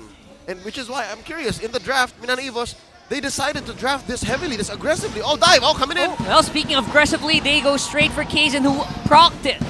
Activated the Winter Trussion very early on to make sure he doesn't go down again. But look at the follow-up wild charge here from Light. It is huge. It take out the two main tanks of Minana, and the chase is on. Oh, they committed the Zaman Force. They committed the Detonus Welcome. Canceled it at the last minute, and RSG punished them hard. 2 for none. Plus, an evolved Lord all the way. RSG, big dub. You would typically think that it was the moment for the disengage. There was a Lord that will be picked up right after. But Light thought that no, since you did not commit the Minoan Fury, and we all thought that you would, which caused us to go for, or to actually move back a bit, then we will go for the engage this time. And that really eventually turned into the 2 kills that was able to force or cause RSG to confidently take this Lord, this 18-minute Lord that's currently in their hands. Just when you thought he was safe with the Winter Truncheon, Light just makes such a huge move. It's impressive. Could have been the perfect turnaround, the perfect bait play, but there was a little bit of a little bit of hesitation that caused Minana Evos to be on the receiving end of this huge siege. RSG already inside their base. The Kingslayers want to come in, the Raiders. All the waves coming through top, mid, and bottom. And they're going to take care of the Lord, though. Yeah. Surprisingly, a successful defense by Minana. Their box is still pretty good, but it's starting to become softer and softer the more items Aqua accumulates. That's a big problem here with this one. Yeah, but also another thing that we might probably want to pay attention to is how this is slowly turning into Minana's timers as well. Like, this is the mid to late game where we've seen Minana perform and actually make those very game-changing decisions whenever we reach this point of the game. So now that even if we're seeing them in this very difficult situation with no inhibitor turrets left, and I think just 1 inhibitor turret taken down from RSG, this might just slowly turn into a time where Minana, they will be able to pull off those surprise decisions that even I might not expect them to do. It is almost Hokbo hour, as they say. About 15 seconds away from the 20-minute mark. Looking at Looking at RSG PH's items, again, every single one of them has some form of magic defense, except for Aqua. Because huge. again, he can walk away. He can just step away with it with the Astral Recall. So with that said, again, Minana Evos have to very carefully place and cater their damage out to RSG. Yep. And that's difficult. That's so much easier said than done. Yeah, I think the one who's most prepared to take on the damage is Rimon Kai, but wait! They actually absorb so much damage. Lancey used up everything but the Kitchen Sink to get back into the game here. But Kosei looks like he's really scary. Kaizen can't sustain against that long against carry. Okay, so good news and bad news. Minana Evos, no one died. No they one died. were able to That's walk good. away with it. Yeah. Bad news is it doesn't help their situation. The rest of the waves are still crashing into their base. It's not like they can make it any closer to this Lord spawning in the upper quarter of the map here. RSG still 7k ahead. Yeah.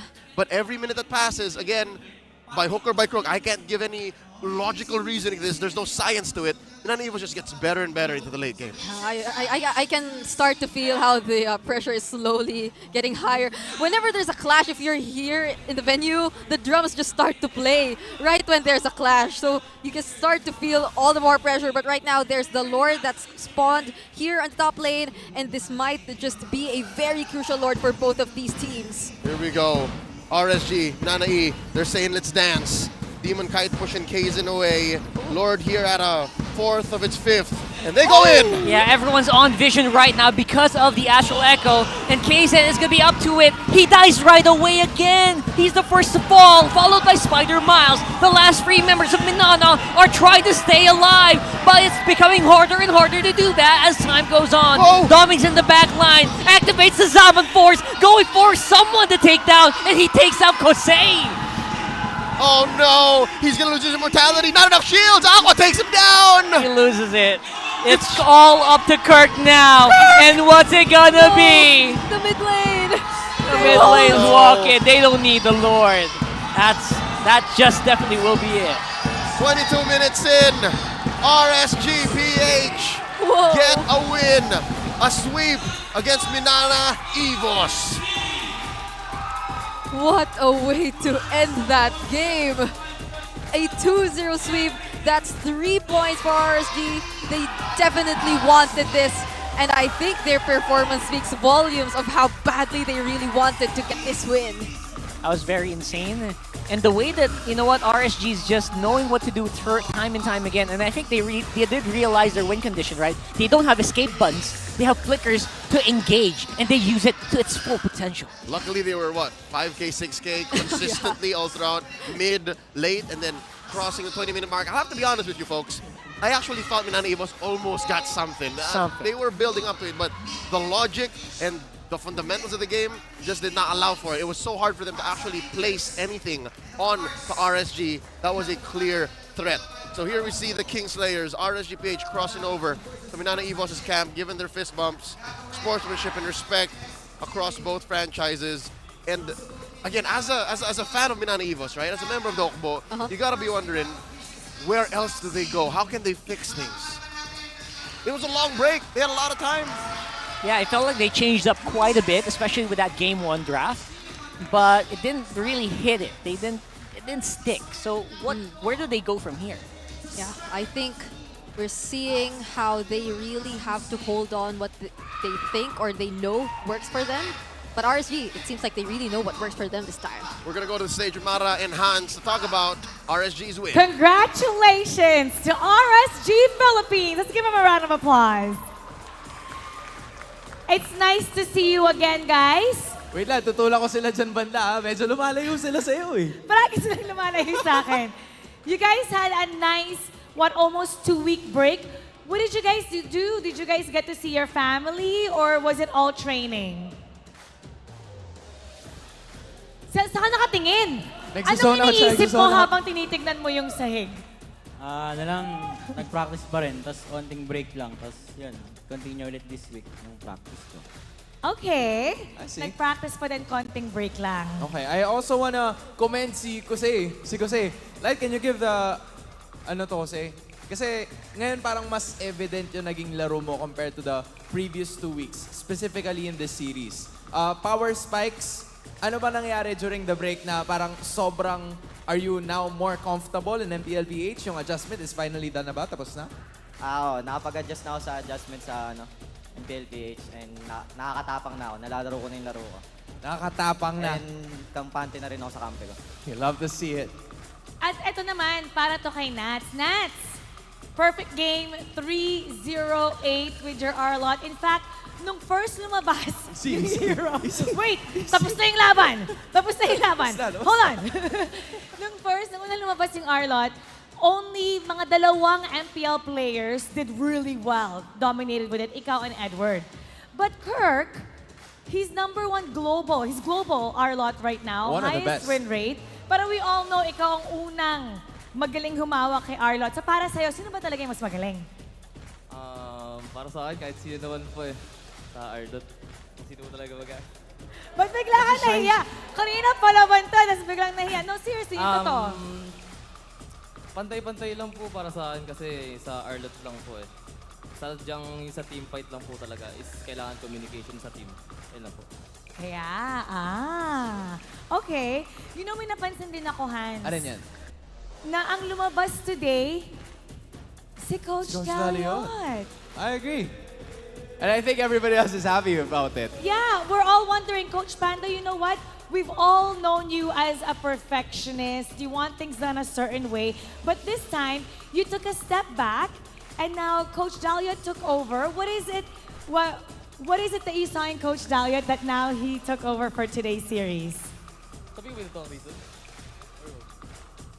Ano lang po ata, kaya lang ba ata si Coach Daliot po yung nag-fist bump is para po sa player ng si Yanyan. Yun lang po. Gusto ko sana magkaroon ng moment sa dati kong player na coach ngayon ng Minana, si Coach Bitoy. Pero iba yung iba yung nag-fist bump sa akin, so medyo malungkot ako ngayon. Kay Bitoy po, proud na proud po ako kay Bitoy kung nasan man siya ngayon. And hopefully na magkaroon pa kami ng mga exciting laban, especially sa next round. So, yeah. I feel like this time around, alamin natin kung sino nga ba yung Game 2 MVP because of a stellar performance. So I feel like it's now time. Who do you guys think it is? MVP for Game 2? Right, I'm hearing some names. I hear some.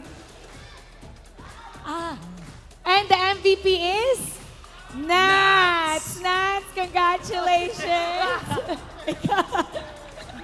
Ikaw ang MVP. Anong gusto mong sabihin sa lahat ng mga supporters niya? First of all, thank you po sa mga nanood ngayon and thank you rin sa mga teammates kasi pinakita namin na kaya pa din namin and and thank you lang sa mga coach dahil sa magandang draft nila and yun lang, thank you sa lahat. All right, congratulations once again. Let's give him a big round of applause. And RSG Philippines, you may now take your bow.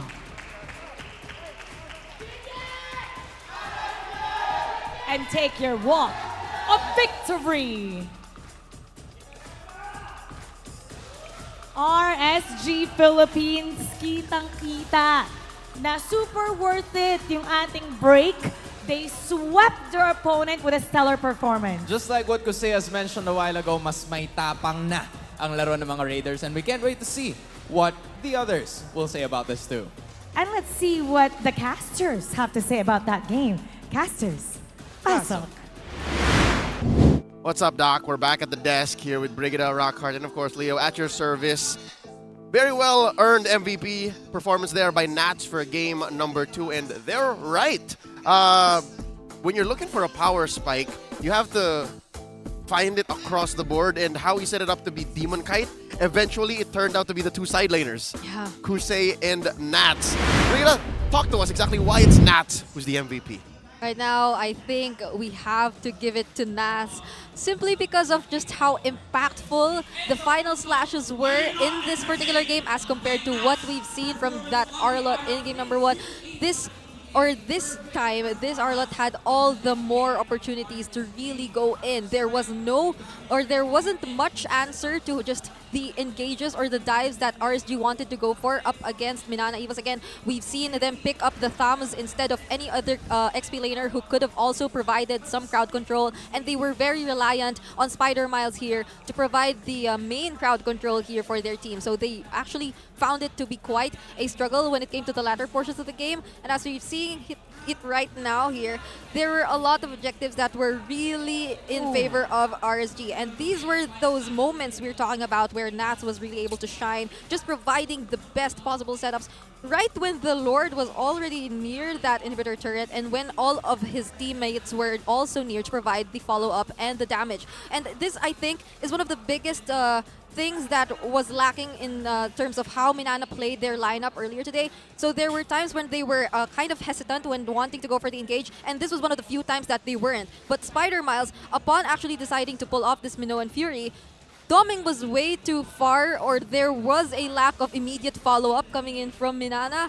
And we're seeing right now that the moment Doming decided to use that Salmon Force, he was already surrounded by the rest of the members of RSG, and there was little to no help that could be provided to him. Also, simply because Kirk, he was also busy doing his thing, and he eventually was chased down by the other members here of RSG. So there were a lot of times wherein they did not feel like they were able to really connect or communicate well in terms of what they wanted to do, in terms of how they wanted to layer their skills as well as their plans when executing and pulling off a team fight. But ultimately, it was really also because RSG, they also already knew what they had to do with their lineup and with their teammates and how they were supposed to help and aid one another. Surprisingly, Aqua also chose the Rapid Boots for his build here. So aside from the fact that he was the one who was most capable of actually really showing up in the front lines or dealing the pokes against Minana, he also had that additional movement speed which allowed him to be a little bit more higher in terms of mobility, so he was able to escape better as compared to the typical Navaria using the Astral Recall or just to passing through the walls. So right now, we're also seeing the amount of damage that was dealt here by both of our mid laners, significantly higher compared to the rest, but also we have to give it to Aqua for being the carry in this game. So using this Novaria, who did not have the magic pin boots, instead the rapid boots, he was able to deal the highest damage among all members in this match. And Demon Kite, who also decided, or who was the only player who decided to pick up the Radiant Armor earlier, could show us here just also how well-rounded his farming pattern was and how all-around or all over the map he was able to be whenever his teammates needed him as well. So I think that was one of the biggest things that could set apart like how Demon Kite was able to perform in this game and all previous games. He was really there to support and take the hit for his team. So he was ready to take on the glooms from a Lancy here as compared to all the other members, and that was able to really help them pretty well in positioning and getting the free hits for the rest of the damage dealers. All right, as early as 5 minutes, you saw Demon Knight going everywhere, and that just supports my own personal theory that junglers don't have a real power spike, at least now in the utility age. They just do the thing, all right? Reminder, ladies and gentlemen, we have the live stream viewer rewards up on MPL Philippines TikTok. Just watch the matches on MPL's TikTok to join and win a goodie bag lottery. And here, Rocket's going to tell you all about it. Yeah, just go to TikTok and go to MPL Philippines channel at MPL PH_official. Click on the official live stream, and then on the top left, that side, you will see the join the goodie bag lottery. There you go. If you see it on the wrong side, it's not your left, it's our left. That one, that side. I don't know. There you Somewhere go. there. All right. So hopefully we have a winner, and congratulations on winning the goodie bag lottery. Ladies and gentlemen, that was just but one of the 2 best of 3s we're going to be seeing tonight, because up next, we've got the world champions, the defending MPL Philippines Season 12 champions, AP Bren, going up against ang bagong Barangay, Smart Omega, who is, I gotta say, it's an understatement, struggling to find their new identity. Yeah. It's going to be so exciting to see what kind of combination they're going to come up with next. Speaking of, there's a possibility that there might just be, because we're in the 3rd week. Yeah, so this is the checkpoint, hoping that they give us a good matchup coming up next. Stay with us, because when we come back, that'll be coming at you. That's Brigida, this is Rockhard. My name is Leo. We'll be back on MPL. Sponsors. Smart, the official telco partner of MPL Philippines Season 13. Infinix GT Series, outplay the rest. Experience the MPL PH Season 13 action live at Shooting Gallery Studios. Tickets are now available on our official ticketing partner at /event.com. Don't miss any MPL PH action by following our official Facebook page and subscribing to our YouTube channel. Follow MPL PH and TikTok as well for more content. And don't forget to like, follow, and subscribe to the official accounts of MDL Philippines. To ensure the equality and fairness of our games, MPL Philippines is also monitored and supervised by the Games and Amusements Board.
Malakas, Pilipinas, malakas Kahit anong lane, we become the monsters Malakas, Pilipinas, malakas Face the golden sun and ribbon for the 3 stars Look at us to the top, no ifs, no buts Winning any game, para to sa PINAS Di mo matitinag aming boses sa new level Nasa kalye man o mobile window, I become a legend Open fire, we unite, we winners Built with pressure, like diamonds are made of Switch in a lane na parang gera HP racing, may reseta Built like a tank, buhat ni Hilda Full load SS, parang Laila Susundan ko ang iyong bakas Kasama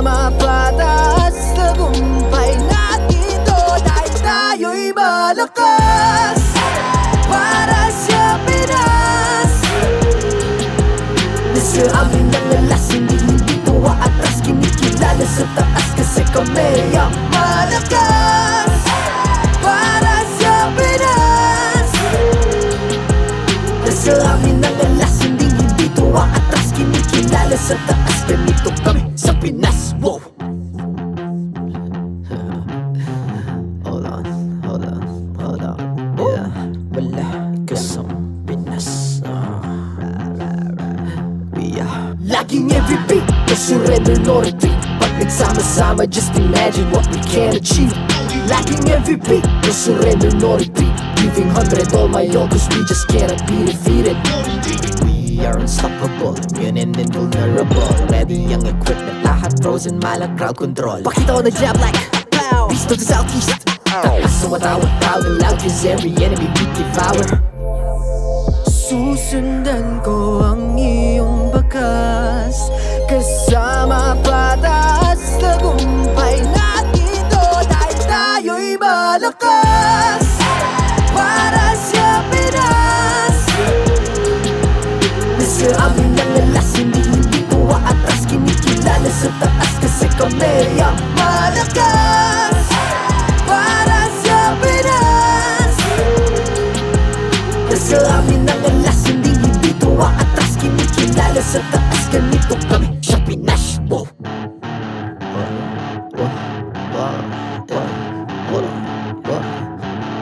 Malakas, Pilipinas, malakas. Kahit anong lane, we become the monsters. Malakas, Pilipinas, malakas. Face the golden sun and repping for the 3 stars.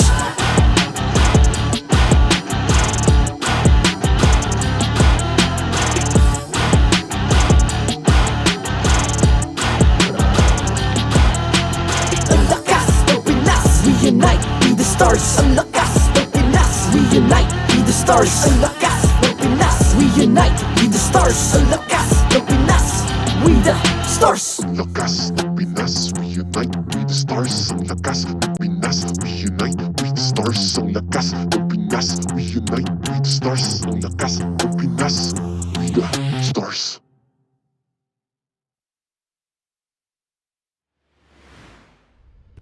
The 13th season of MPL Philippines is brought to you by the following sponsors. Smart, the official telco partner of MPL Philippines Season 13. Infinix GT Series, outplay the rest.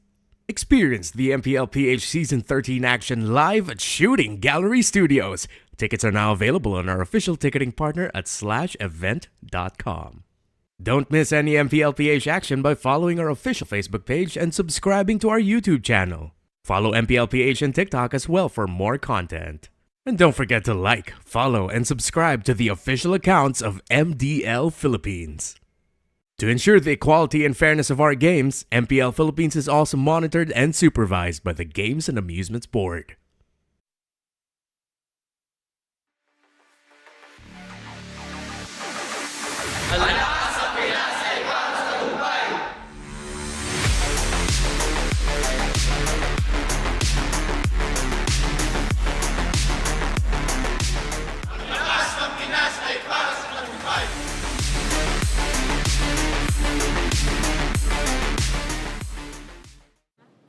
Welcome back sa MPL Philippines at kasama natin dito ngayon ang kabuuan ng Barangay, Smart Omega, H2.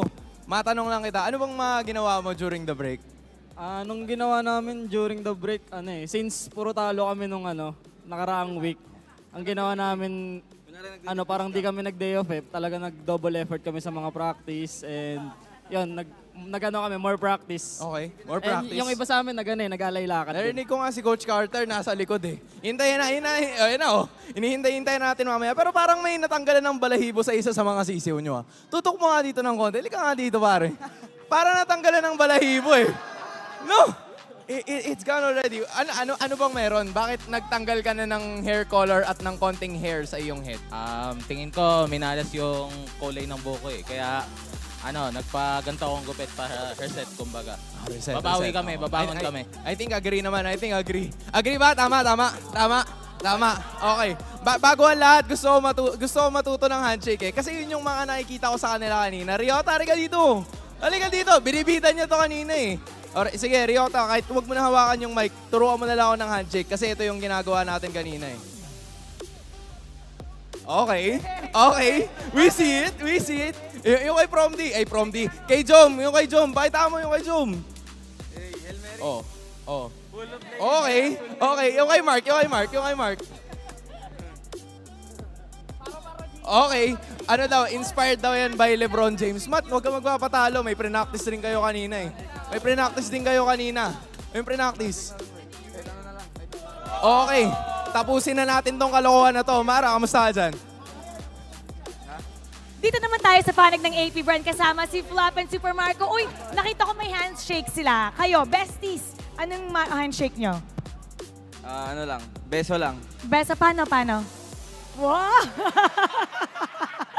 Okay, ang tanong, ano ang ginawa nyo noong bakasyon?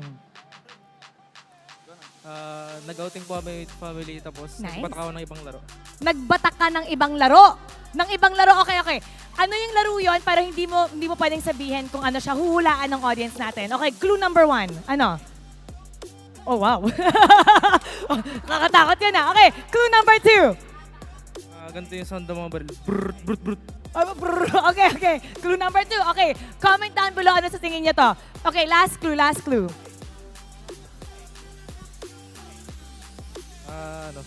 Ganito ginagawa din nila sa game. Paano? Okay. Ano ba? Jamorant ba to? Hindi. Okay, yan ang 4 clue. Hindi siya Jamorant. Hulaan kung anong game yung binatak niya. Ikaw naman, anong ginawa mo during the break? Nag-binge watch lang ng mga movies. Binge watch? Anong ibig sabihin ng binge watch? Kumbaga, nanood ako ng mga movies sunod-sunod. Okay, anong type of movie ba yung gusto mo? Yung mga gusto kong movie, mga psychological thriller. Ganun. Mga thriller, mga psychological. What does that mean? Ano yun? Ano yung mga suspense? Anong ginagawa? So, kasi may mga plot twist eh.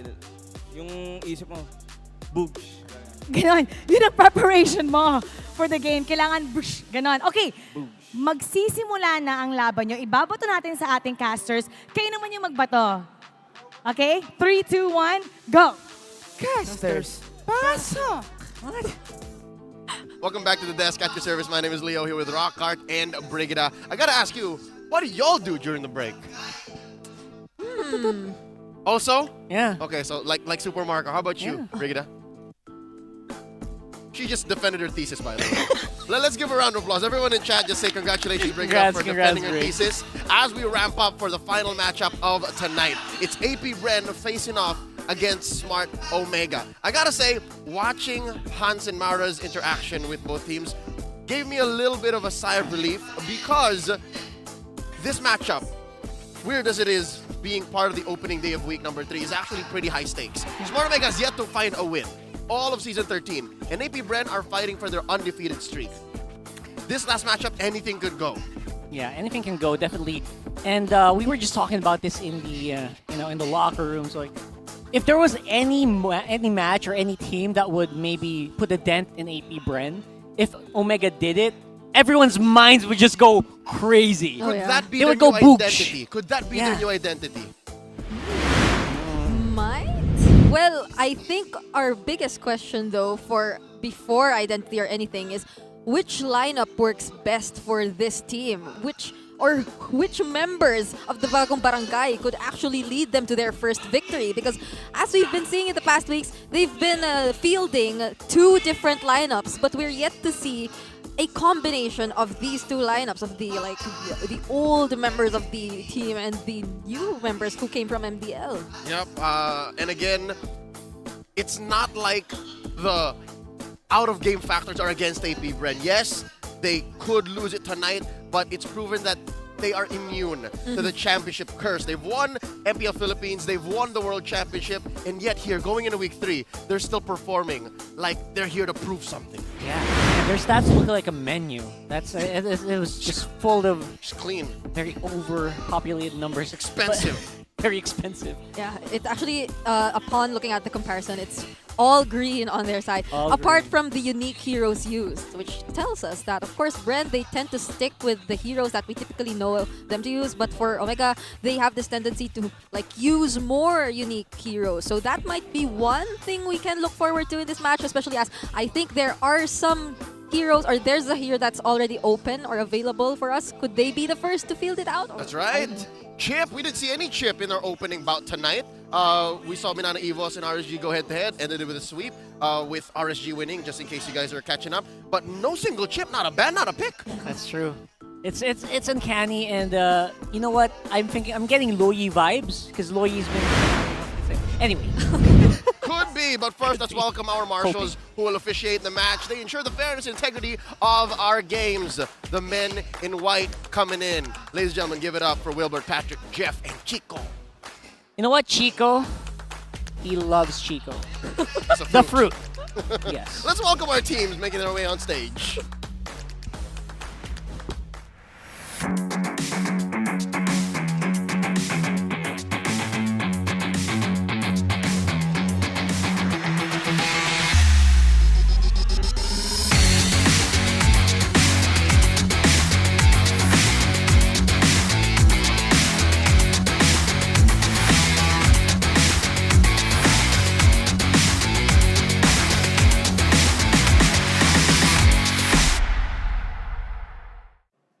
They have conquered all around the world and back.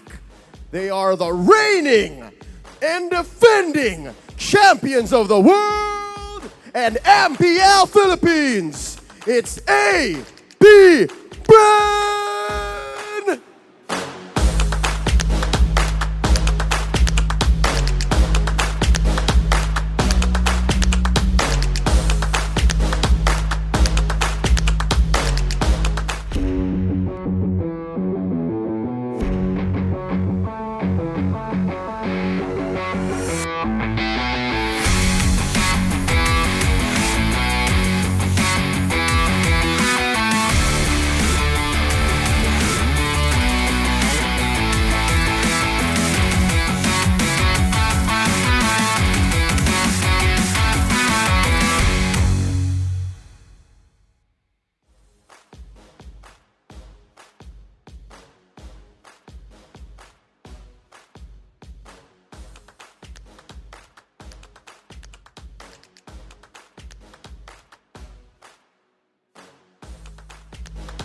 And their coaches, Coach Ducky and Coach Lembot.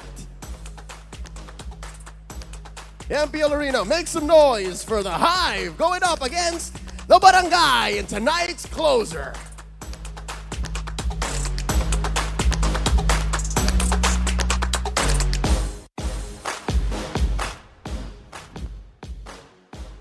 Let's talk about our defending champions, AP Bren. Yeah, AP Bren. It's really hard. I'm pretty sure it was very hard for whoever was writing those can-win conditions to write one for AP Bren right now, who can do no wrong. They have not dropped a game yet. No match, no game dropped, just coasting through it, and we're already halfway through the season. And it's not like they're in any shape to experiment. They're keeping it close to the chest, keeping it clean, keeping it efficient. And here tonight, they're facing off against ang Bagong Barangay. And speaking of the word Bagong Barangay, which means new, it seems like there is going to be a new lineup fielded for tonight, because instead of the Smart Omega Neos lineup, they're changing things up a bit. It's Jome who's going to play for the gold this time, together with the other members of the Smart Omega Neos, or the former MDL team of Omega. So this is the change that they actually decided to use for, or as they come back to this week of the season. Okay, just to set expectations, very similar to how last week, 2 weeks ago, Minana Evos had a true test of the dark horse. They went up against AP Bren, right? We marked them as a pass because they gave hell to AP Bren. For Smart Omega, I'm going to give the same kind of treatment. I just want to see them do something with this lineup and make AP Bren work for the win. Just do something. Make it hard. Make it look hard for the reigning and defending world champions who seem to be having a hard time finding people to face off against their, their streak right now. It just really has to be at least something, because I think to actually aim for a complete wipeout or a sweep again or ahead of or immediately is quite of a difficult metric to do if you're up against the AP Bren, especially as you start or you try out this new or relatively new lineup, but they could at least try. And right now, even in this player head-to-head, we're seeing the difference between these two XP laners, all once again leaning towards the side of AP Bren. Flapteezy, he's been performing very well, even or regardless of what hero he actually picks up. Whereas for Luis, we know him to be leaning more on the Arlot, let's say, or the X4. It's time for us to kickstart the discussion on our keys to victory, brought to us by Infinix. Tell us exactly what AP Bren needs to do here. Yeah. Well, I think Rockhart earlier mentioned he feels like the writers had a difficult time thinking for AP Bren. It seems like this is the answer. It's really just to do what they do. No further explanation needed because they've been having a perfect run so far. There were times they find it quite difficult. They reach the late game, but in the end, they were able to get the win. Rockhart, who do you think from OMG will be doing the shot callings? Because for now, I think they have the power. I think everyone has been very vocal about finding Sir Matt, the Mattzilla himself. I mean, I think he's the one that a lot of them really look towards there. And I wonder if Jom has that, that chemistry with this guy already built in. These are things that we don't see. These are things that happen inside the boot camp. Of course, so who knows, right? Both of them need to polish their early to mid game because that's what allows for you to snowball. Real quick, reminding everyone that the MPL Philippines live stream viewer awards are now available. Come on in and watch the MPL matches on TikTok to join the goodie bag lottery and get a chance to be one of the lucky winners. Yeah, just go to TikTok, open your TikTok app right now, go to MPL Philippines at MPL PH _official, and click on the official live stream. And you should find the goodie bag lottery on the top left. This right is there. your left. Your left. My right. Our left. Yeah, exactly. There you go. Simple. You If got it's on the other side, then it's your left. Somewhere up there.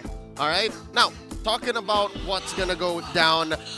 I'm relatively blind. We're all relatively blind because as a 5-man squad, this OMG has never been deployed in Season 13. Nay, has never been deployed in all of the league.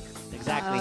And the last time or the past few games that they really decided to use either the Smart Omega News lineup or their other lineup, which consisted of players who were already established or who were really very well known in the Philippines, they've only managed to get one game win. A match win has not yet happened for this team. So we really feel, especially as we reach the mid or the middle portions of this regular season, how badly they really need these points. Because if we were to go back or look back at our point system, it's very difficult to actually catch up if you're left that behind. It's huge. The 3 points for the win and then the 1 point for the game win. It adds up to an equation that does not favor Smart Omega right now, which all the more leads me to ask the question, what happens if this lineup of Omega still doesn't work? Where do you find the next step to adjust? Because I'm going to be realistic right now. And Chad, you can do the same. Try to drop down exactly what Smart Omega might try to do here. What's a combo, man? Type it out. Which lineup would you go for if not this Neos plus Jome? Because it's possible. They've done it already in the weeks past. Mid-series. Let's switch it up. Some people would say H2 plus Neos. Some, they say that. Ryota plus Neos. Ryota plus Neos. Yeah. Or maybe a more balanced, like 2 members. 2 and 3? Or 2 and 3. 3 and 2? We'll never know. I mean, they had some time though. We've been through, or we've had a break, and I think a lot of our players, whenever you ask them in the interviews, they also mentioned that they did not really just rest throughout that break. And I think we've seen the products of some of the experiments also which happened. I mean, earlier in MNNE Evos, there was some growth, quote-unquote growth that happened. Arlot growth. Those were some of the quote-unquote growth that we see. But for this team, who knows? I mean, I'm sure they prepared something for them to decide to change things up a bit in their lineup. All right, here we go. Let's get into the draft. This is where it begins. More than just the players, more than just the lineup. What heroes do they take into the Land of Dawn? AP Bren on the play, as they do, going up against Smart Omega on the red. 2-pick swing, last pick, repair pick for Omega. That's what they're going for. The Angela and the Ruby, out of the question, as per Coach Ducky. Coach Lembot, though, taking out big roamers in Matilda and Minotaur.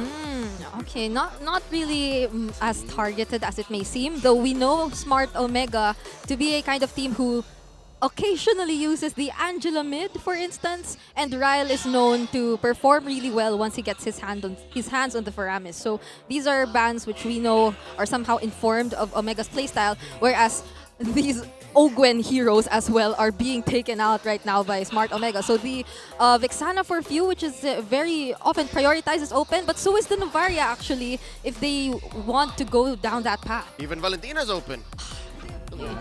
Overall, how about none of the above? None of the above. Let's go. How about none of the above? Oh boy. Masha makes her debut pick in MPL Philippines. There's something you actually kind of went in length in the previous game, right? I feel like Masha has received I don't know, a dozen rework or something at this point. A dozen buffs in the past year. Exactly. So maybe it's about time that Masha can finally go toe-to-toe, or some people in the ranked games would actually say she exceeds a lot of the XP lanes right now. Oh, and to think that they immediately pick up the Claude right after the Masha gets picked up, they need to be extra careful in how they're going to play this out, because even the Fredrin might see this as a huge threat. And we're yet to actually confirm if the Masha will be going in the XP. I mean, the patch recommends it to be put in the jungle, but I don't think anyone is using it in the jungle. Yeah. And there's a chance that it will be placed in the roam, as That's we've right. seen in international tournaments as well. That's right. Good friend of ours, Enrique from MPL Latam, gave me the lowdown, and it's not impossible that across the sea, like literally in MPL MY, MPL ID, we see this hero more often.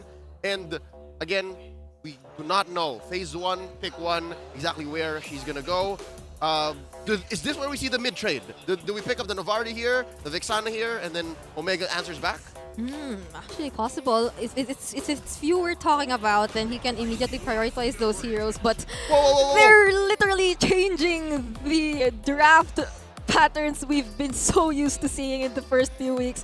They prioritized immediately the two heroes that were making a lot of noise during the break, the Masha and the Roger, immediately going into the hands of AP Bren.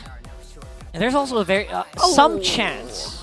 Obviously, there's a small chance that following trends, normally this Roger you expect it to go gold lane, but Kyle TZ is very well versed in this hero as well. Yeah, but so they have a Baksha. They do have a Baksha. So we're having a hard time actually just throwing it out there. There's so much flex here. There's so much flex right now that can happen with AP Bren's free that might be throwing a wrench into the the gears of Omega right now. To think about. So much to think about. I think Omega, we kind of have an idea like where these first 3 picks are already gonna go. But for AP Bren, we can still Toss a expect coin. kind of like a different role for these heroes. But right now, if earlier in the previous series we've seen the marksmen not being as prioritized, this time it's surprisingly the mid laners. And look at the support system of Bren, also always present. But oh, wow, Louis. ban. What is Coach Lembot reading into? What is Snap whispering to him? Here's the thing. There might be like a scenario where AP Bren basically practiced the chip. And if they don't get that chip kind of playstyle, maybe they'll try to revert back to Aloyi. I mean, you combine the already present heroes, right? The Roger with the flanking, the Baksha with the Baksha Unite, the Masha just running at you from an odd angle. These are all things that you're afraid of. All the more with a chip, with a Luyi. That's right. They're also great for tower dives. Like if you go at the back behind the tower, those bushes behind the tower, very difficult for these heroes to instantly die there with invulnerability for the Roger. And then, of course, Masha always, gets away. Yep. These 3 picks from AP Bren feel bad when you're playing a Novaria. So, I understand why Nova's not on the board right now. Yeah, and I think they really might want to try to answer right now just how much aggressive these picks coming in from AP Bren are right now. They literally would want to go in and just bump into everyone. I think 2 heroes here literally bump into the opponents. It's the Baksha and the ultimate coming in here from the Masha. Thunderclap. The Thunderclap. That can right now be at least used 3 times, or at most be used 3 times if you give him the opportunity. So that's another scary thing to think about. Even if we don't see the mage for AP Bren yet, I think even just the Thunderclap can deal a huge amount of damage to the Faraga armor that Smart Omega can actually rely on eventually in the game. But speaking of taking out the Faraga armor, There's Wow. so much damage right now from AP Bren. Explosiveness all around for the bees. I hate to be Lewis right now. Lewis has a lot to think about. And I think this does confirm the Romasha. It does. Oh, that's so okay. If we were the damage dealers here for Smart Omega, I just can't imagine how terrifying it would be to watch out for Ogwen. Not sure if he'll be picking up the dire hit as well, but the moment he gets his hands on the blade of the Heptaseas, that's a lot of damage you're supposed to expect from him. Yeah, and if you get And that's there, a roamer. That's a roamer. That's a roamer. Exactly. He has so much freedom right now, right? With his lineup to go anywhere he wants, and he is not in danger of actually just disappearing, getting bursted down. That's risky for Omega. And again, the best kind of peel you have, it's a stop click. You're immune from damage every time you lose an HP bar. The answer from Smart Omega, they close their draft up with a Grok. Again, with the threats from AP Bren coming from all directions, you need a stopgap. You need that wall. You need that wild charge. We've seen RSG in the game number 2 of the first series of tonight do magic with it. Insane. Look at this audience prediction, man. 14%. Stalwart believers in the Bagong Barangay. The rest of them, fans of AP Bren, or just, again, just realistic fans. They know that AP Bren, they're not going to pull any punches. I mean, if we all look at the stats and the previous or the history of these teams, it's almost written like this is what the audience would most likely expect. But again, this is a chance for the Bagong Barangay to prove themselves, and they're starting to show us some new combinations in their lineup, so we'll see where this is going to take the Bagong Barangay. But up to where can this bring them up against the world champions? Up to where? Folks, this is where you sound off. Let us know. Do you think AP Bren gonna take this or Smart Omega? Because I'm thinking if there's any time that Omega can win, it's this time. It's This because should AP be it. Bren introduced so many new aspects into the metagame in a single draft alone. Yeah, maybe this is something they can take advantage of, right? So, big question marks here Oh being my. thrown all over. That's so annoying. You see that? Oh, Ogwen just stood there. No one can deal with him, man. Oh yeah, and it's good to see how Mark is trying to apply the same amount of pressure. He actually denied Kaltizi from immediately securing that purple buff. But again, I think now we have to pay attention to what Ogwen might just be doing all around the map. If we were to see a heat map of Ogwen later on, I couldn't say just where would he be in the first 5 minutes of the game, because we're starting to see how much he really wants to distract the jungler, and to think that he picked up the assassin emblem. That's right. The fatal. You could already imagine he's definitely going for the damage. Alongside Swift. Yeah, whoever is isolated here by this Masha, I don't envy that guy. He's gonna have trouble. Or girl in the Or case girl. of Ryle. That's a Valentina That's right, there. that's right. Or whatever Grok identifies as. But here we go. Talking about just how strong AP Bren's lineup is at splitting up Omega. I'm surprised Ogwen didn't even go for Jome yet. Big J, that's the worst target. Yeah, well, he actually did try to start out and show himself, but then we all know how kind of tanky the Fredrin also is in the first few or in the early minutes of the game. And they are both junglers, at least. They just got their level 4 at the same time. So right now we just might be seeing some action here in the XP lane. But both teams are very and extra careful because this is the possible fight prior to the first turtle. Yeah, the big advantage, obviously, of Omega is they're also very tanky early no. game here. But everyone left Ryle out. Oh, I no. was so surprising how far behind he was left. Lewis and Matt couldn't do anything. I think Ryle understood the assignment as well. Didn't even have any time to press flicker right there. He knew. It was impossible to get out, but right now the pressure coming in from AP Bren, taking control of this turtle pit. They really want to get this for themselves. Turtle at half health. Flapteezy Alright. holding the flank. Kaltizi jumping in. He's floating. He's floating. He's waiting for the retribution. Matt gets it though. That's gonna go over to Omega. And it looks like because of Flapteezy's presence, they won't force the fight, but they will find Mark. Nowhere to go. Alright, if there's any jungler out there that knows the breadth and the depth of a Baksha in a turtle dance, in a lord dance, it's Sir Matt. It's Sir Matt Matt. Zilla. Won Season 12 Rookie of the Season by playing in barely 3 weeks of competition. He did it with this hero. He did it with Baksha, so he understands what Kaltizi was doing. Yeah, and it was commendable for Omega as well to actually pursue that turtle, knowing that they lost one member, knowing that Ryle eventually or actually fell right before that turtle. But right now, that first objective taken here by Smart Omega definitely will be or will give them a lot of advantages, as well as somehow quite the confidence. But it seems like Bren, they're also confident as well. Yeah, and again, that's basically Bren Esports. AP Bren just maximizing their early game advantage of the Masha. Big with J! Kyle TZ looking for Jome here. Obviously not going to find him. Big J being a very careful player here. Actually, and this is what I think we could be comparing Jome and West in terms of the laning. I think this is where we can compare them best, because it's Jome who's been showing us the very aggressive manner of controlling the lane. And to imagine, this is the kind of situation we're seeing, even though he's a Claude and he's up against the Roger, which is typically the lane bully in this kind of situation, but he's managing it pretty well. I mean, not just in the laning phase, even in big team fights, Jome is likely to pick fights. And he's not afraid to trade blows with not just Super Marco, but even Ogwin. That's right. Even that Thunderclap right now, obviously not doing as much damage as it should yet. He's not. You're not sending me home, man. Yeah. I'm on a mission. I want to farm. Still got the ability to basically hold out on the goal. I want to close this gap. This is a manageable gap between them at the 4-minute mark. About 600, 700. Pretty close. Ballooning up to 900. Wow. Oh no.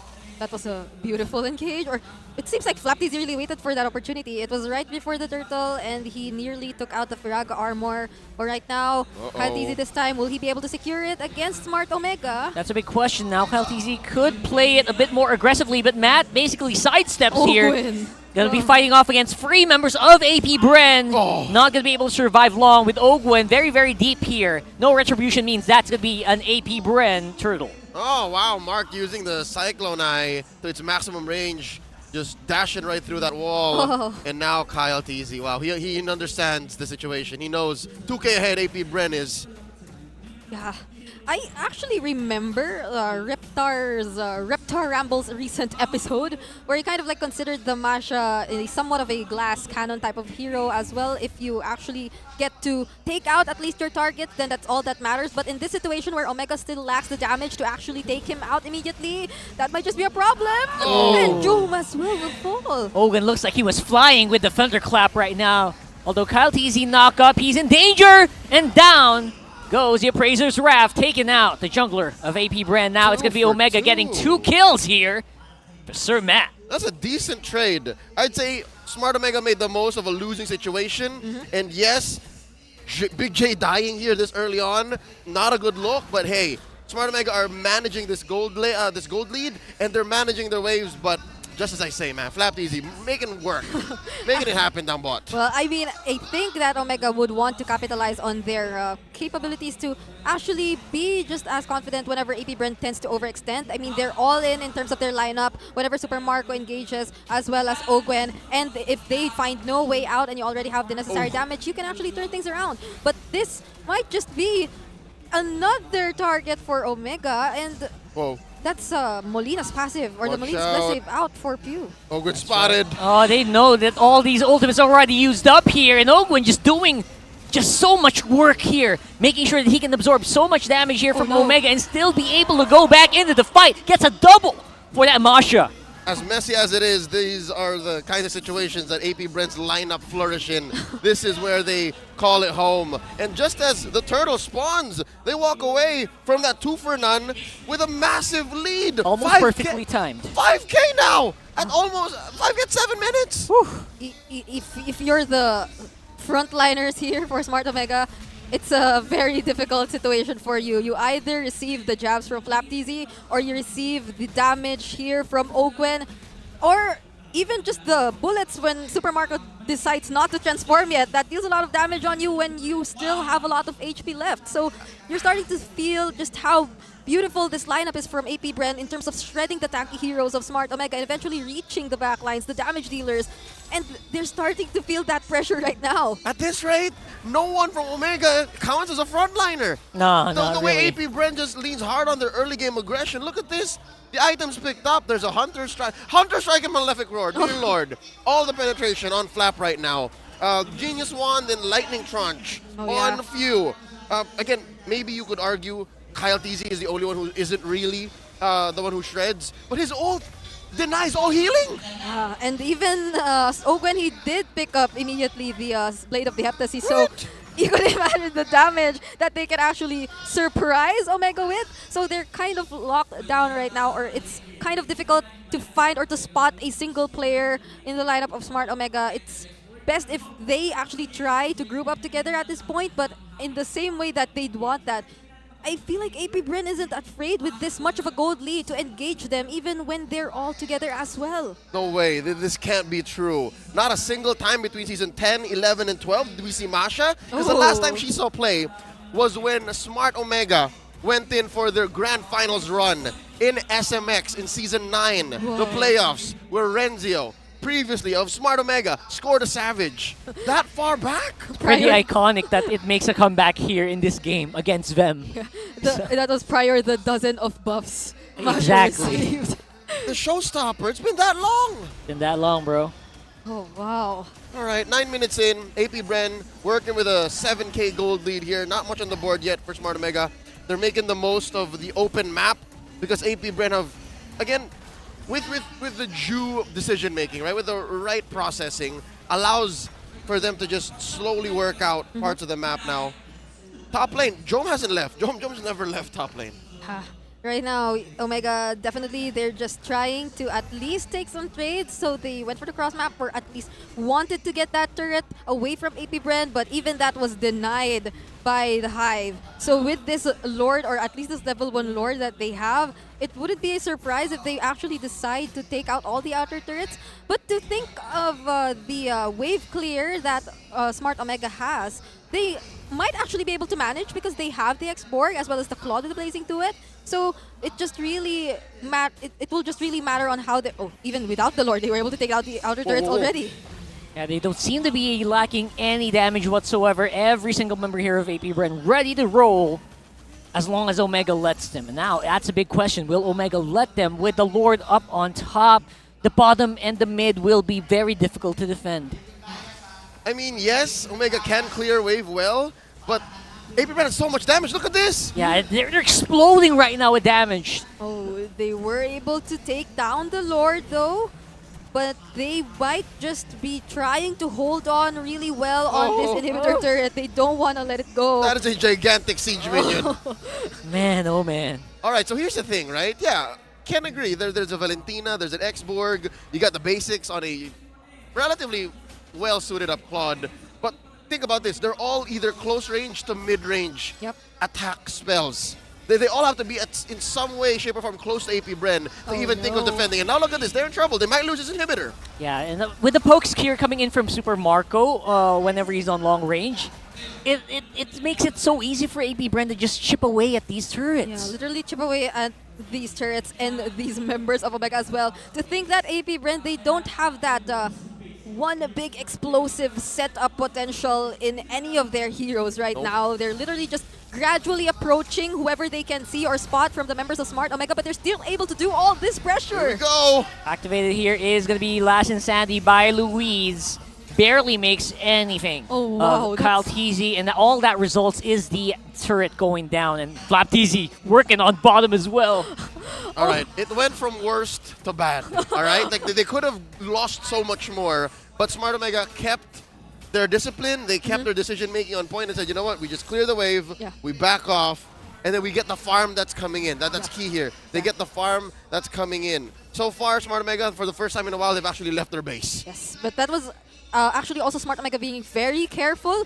We saw Ryle immediately pressing the flicker or as he just saw Ogwen approaching, even if he was far away. So the threat of the distance of the Thunderclap is that much, forcing Ryle to immediately use that flicker. So that's a major resource as well that AP Bren knows is currently down for Omega, and this might just be another free Lord that will go into their hands. Here we go. Omega on the tail. AP Bren going for the Lord Blitz, down to less than half health. Yeah, that's a big area that Omega cannot enter right now. And AP Bren, they're making sure that the wall or the way is shut.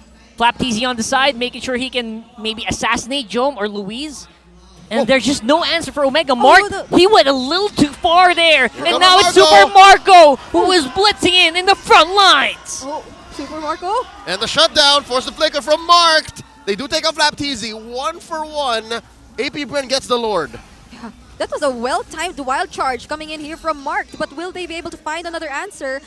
They might just not be able to. Right now, AP Bren, they're being extra careful, and all the while everything was happening, they were still able to secure the Lord either way. So even with that loss, it was still a win for them, because right now, they have a Lord that's approaching the top lane for Smart Omega. Here we go.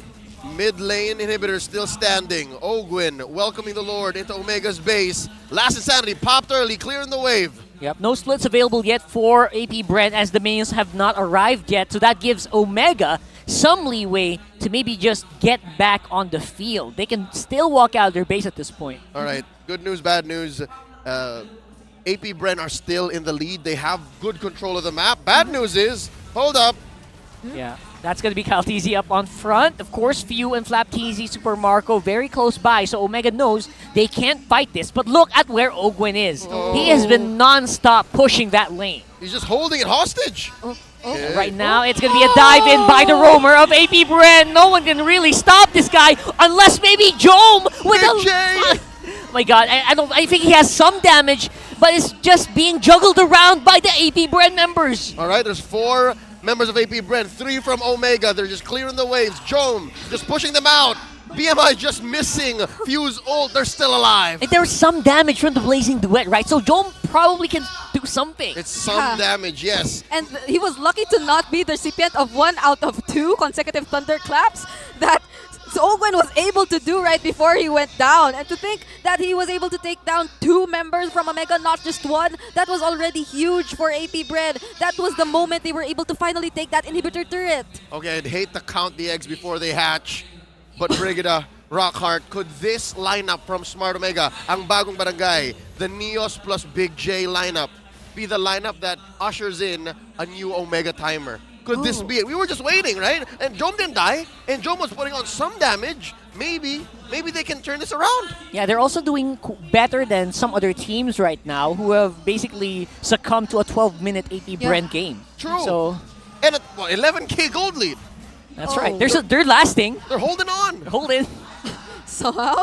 And they have the setup potential that can actually capture a lot of members from AP Bren, unlike their lineup right now, which again, we've seen they mostly really go for the sandwich plays, or they really just want to surround the members here of Smart Omega and limit the places where they can go. But for this upcoming Lord, rather, that AP Bren is currently eyeing, I feel like Omega might just want to gradually attempt to actually take or get some information.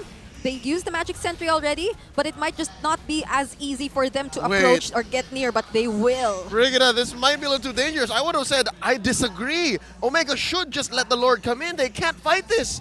Not right now, but wait, AP Bren looks like they want to dance. Yeah, they're going to be definitely trying. What Omega doesn't know is where Flaptizi is right now. They can only guess.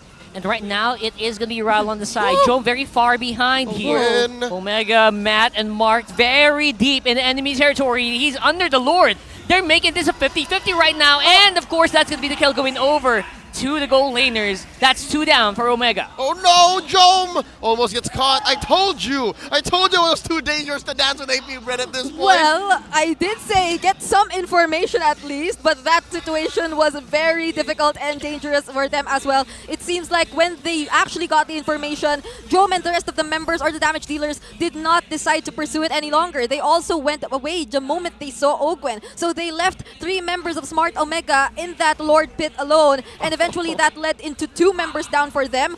Fortunately, they will be able to spawn right before the Lord approaches their base, but that is considered to be quite a loss for them this time. Luis! Oh, Luis can't even last with that Faraga armor now.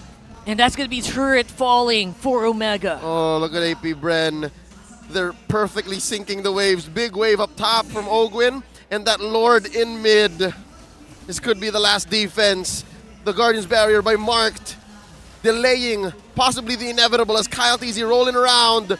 Yep, all eyes on Ogwin right now, who seemed to be the target of Few. He got demolished. He disappeared from the map, and now it's going to be Luis with the last insanity here for this game, as Ogwin is on the back foot, can barely do no wrong. AP Bren take game number 1, just shy of an 18-minute victory, and the Barangay still struggle to find their identity. Well, that was longer than how teams would have typically faced against AP Bren, but That's true. still, it was a huge struggle. The lead, it never really went down. It was always at that, I don't know, double-digit mark, at 10K It was above. slowly escalating up until it hit a fever pitch of 10K and then never went under that, despite again, Jome doing some amount of damage. I think the turning point, honestly, was that Lord take, that last Lord take. I agree, maybe getting some information, getting some vision, and then pivoting from there would have been beneficial for Smart Omega. But Matt and Mark and Matt, they were just in too deep. Especially Matt, especially Sir Matt. Yeah, I mean, earlier they were able to secure the steal with the Retribution, but I don't think that would have been the same scenario if they had decided to fully commit. I feel like even Jome was kind of aware of how dangerous it would have been. It was so far away. Yeah, it was so far away. Our Game 1 MVP is none other than Ogwin on that Masha, debuting in MPL Philippines Season 13. I'm excited to see the evolution of this hero, the evolution of Ogwin. The claws. He literally showed us just how terrifying a Masha could be after the dozen of buffs we've been talking about applied onto this hero. And he did not disappoint. I guess aside from the Master Assassin, he just decided to go for the additional movement speed, which made him all the more threatening for the heroes of Smart Omega, which were more low in terms of mobility, since he was able to chase after them faster. But the damage output, it was definitely there. He did not lack when it came to the damage. I mean, look at this. It's a Blade of Despair. It's the Malefic Roar. And he was also able to deny to some extent, the sustain that some of the heroes from Smart Omega could have actually done using the Sea Halberd pickup he also had here. And we are actually able to see, as we look back on the highlights, just how impactful this Masha was able, or this Masha has been, either providing or actually engaging for the team. So again, we've mentioned how there is not necessarily a huge or a major setup skill coming in here from AP Bren, but the impact that the Thunderclap brings to each and every target they find is just enough for them to continuously commit onto the engages that are started by Ogwin. So if not for the engages though, those moments where Ogwin also comes from behind, such as this, to actually give AP Bren the information that those from behind, they already are very, very low, or if not very, very low, I've successfully taken them out using my consecutive Thunderclaps, and also the damage I am able to put out by shredding, or not just shredding, literally feeling like he somehow bursted down the heroes in the backline here for AP Bren. And he is able to bring so much pressure, as we can see even here in the last few moments.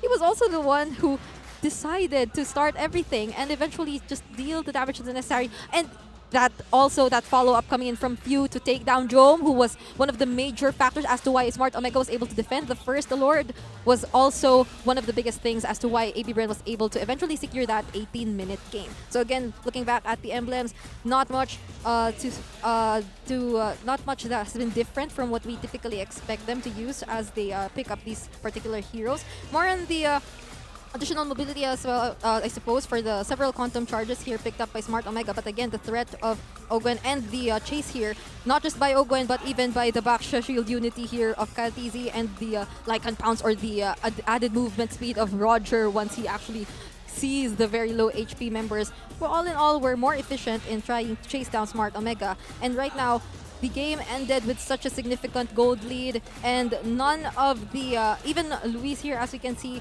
not even Luis or the frontliners, which we don't know if we can consider them to be completely frontliners in this case, were able to actually handle all the damage that came in from the members of AP Bren. It was literally too much to handle, and we can see here in our overall statistics how AP Bren was also able to take all of these titles.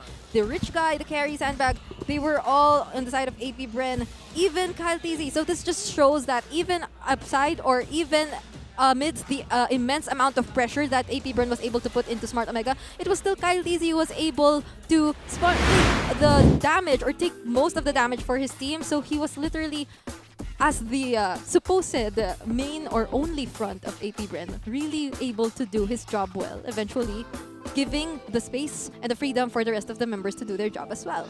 Currently, I'm of two hearts right now. I'm happy that Masha makes a successful debut. And I'm also sad that Smart Omega has yet to find an identity. We're waiting on the decision whether or not there will be a substitution, but real quick, we'd like to remind everyone that Phase Chip, Phase Technician Chip, there you go. The time travel was messing with my brain with teleportation at your fingertips and portals offering endless possibilities now available. Come join the game and develop your own unique strategy. And you can get that hero for only like 469 diamonds in a bundle during the launch week. So get it now. It's the best time to get it. Smart Omega seems to have been on it, and they banned it in game number 1. I wonder now that I would assume they're going in the blue side, they're going on first pick, if that's something that we've been fighting for. That's time so to get it. interesting. I mean, I was sad to see it banned. Not that I was hoping to see it immediately, but I am actually hoping to see it. I feel like since Smart Omega is known for the number of unique heroes picked, it's not impossible to see them actually field it out. I'm hoping. Real quick reminder, feel the power with every tap on the Smart app. Effortlessly manage your prepaid and postpaid accounts, buy promos, pay bills, and redeem rewards all in one app. All you gotta do is download the Smart app now, the only app for Smart. Signature, Infinity, Pro, TNT, and PLDT prepaid home Wi-Fi. All of that just in one app. Get it now. That's the Smart app. Scan the QR code. Get on it. Take care of all of your accounts. And you're welcome. Came from us. Okay, 4 minutes into the next game's draft. I'm feeling that maybe there might be a shakeup from Omega. Just guessing. If not, there may be a shakeup in the draft. Yeah. But for now, we're gonna go ahead and look for our Smart game face of the day. You know the rules. MPL Arena, get a chance to be the next Smart game face of the day winner. Yeah, all you gotta do is flash hashtag the power of Smart on your devices in a green background. Put your game face on to win a redeemable in-game code. Okay, where they at? This guy wants some, but it's yellow. It's pretty intense. It might Or it might be just adjusting. I don't know. Maybe lime green. No, Lime green, lime yeah. Everyone else is pretty green. Yeah, it's not the camera. It's not the camera. Ah. There you go. So that's Ogwen inspired game face of the day. That's true. That's true. Homies on the AP Bren side. Oh, okay. There you go. Rah. Congratulations. Congrats. You get yourself a redeemable in-game code, and I hope you enjoy the rest of tonight's matchup. And for those of you all watching at home, what should have Smart Omega done? Are there any adjustments that you think they could have done, or maybe in their lineup, as previously mentioned prior to the game? And now that you've seen what this 5-man lineup can do, Omega Neos plus Big J. The Big J. Because Big J did okay. Yeah, he did. I mean, even in the laning, he wasn't really as bothered. We didn't feel the need that Omega had to actually provide some support to him. Yeah, actually, he was surviving 2v1s 2v1. against Ogwen with Super Marco. Very independent. Right. So it was actually maybe I was counting down my brain. When is Big J gonna go take the fight? We're really calling him Big J. Yeah, that's our thing. Oh, yeah. That's our thing. But look at this. Quick recap of the draft, folks. Again, as previously mentioned, the Chip and the Luigi were banned in game number 1 by Smart Omega. Yeah. And AP Bren here drafted a ridiculous lineup, to be honest. They picked up the Masha. They went in, picked up the new hotness in the Roger Gold, and threw on a Baksha, a Paquito, just to wrap it up, and then the Nana, which again is also a very, very acquired taste. Yeah, Nana has a less than stellar record in MPL Philippines. In most situations, you would have first picked up the Texana, picked up the Lavaria, the Gourd. Nana's rarely your first go-to, but here, it's what AP Bren did. I think AP Bren, in the way that they drafted, it was a little overwhelmingly unpredictable as well if you were a Smart Omega. Yeah. Like, I did not expect the immediate pickup on the Masha, but all the more did I not expect the immediate pickup on the Roger. So those were like 2 consecutive heroes who weren't or could supposedly immediately be bursted down as well, but it feels like they also lacked the necessary resources or necessary damage to do just that in the early game against these heroes. So I feel like they also just wanted to play it safe because again, AP Bren, you'd want to just like hold on because they've mastered the early game, so like you just want to manage. What was that? You just did that. I think you put it very well. Basically, you have to hold on because AP Bren was in the driver's seat. Basically, you're just holding on and hoping, and you survive at the very end. That's basically a very good way to put it.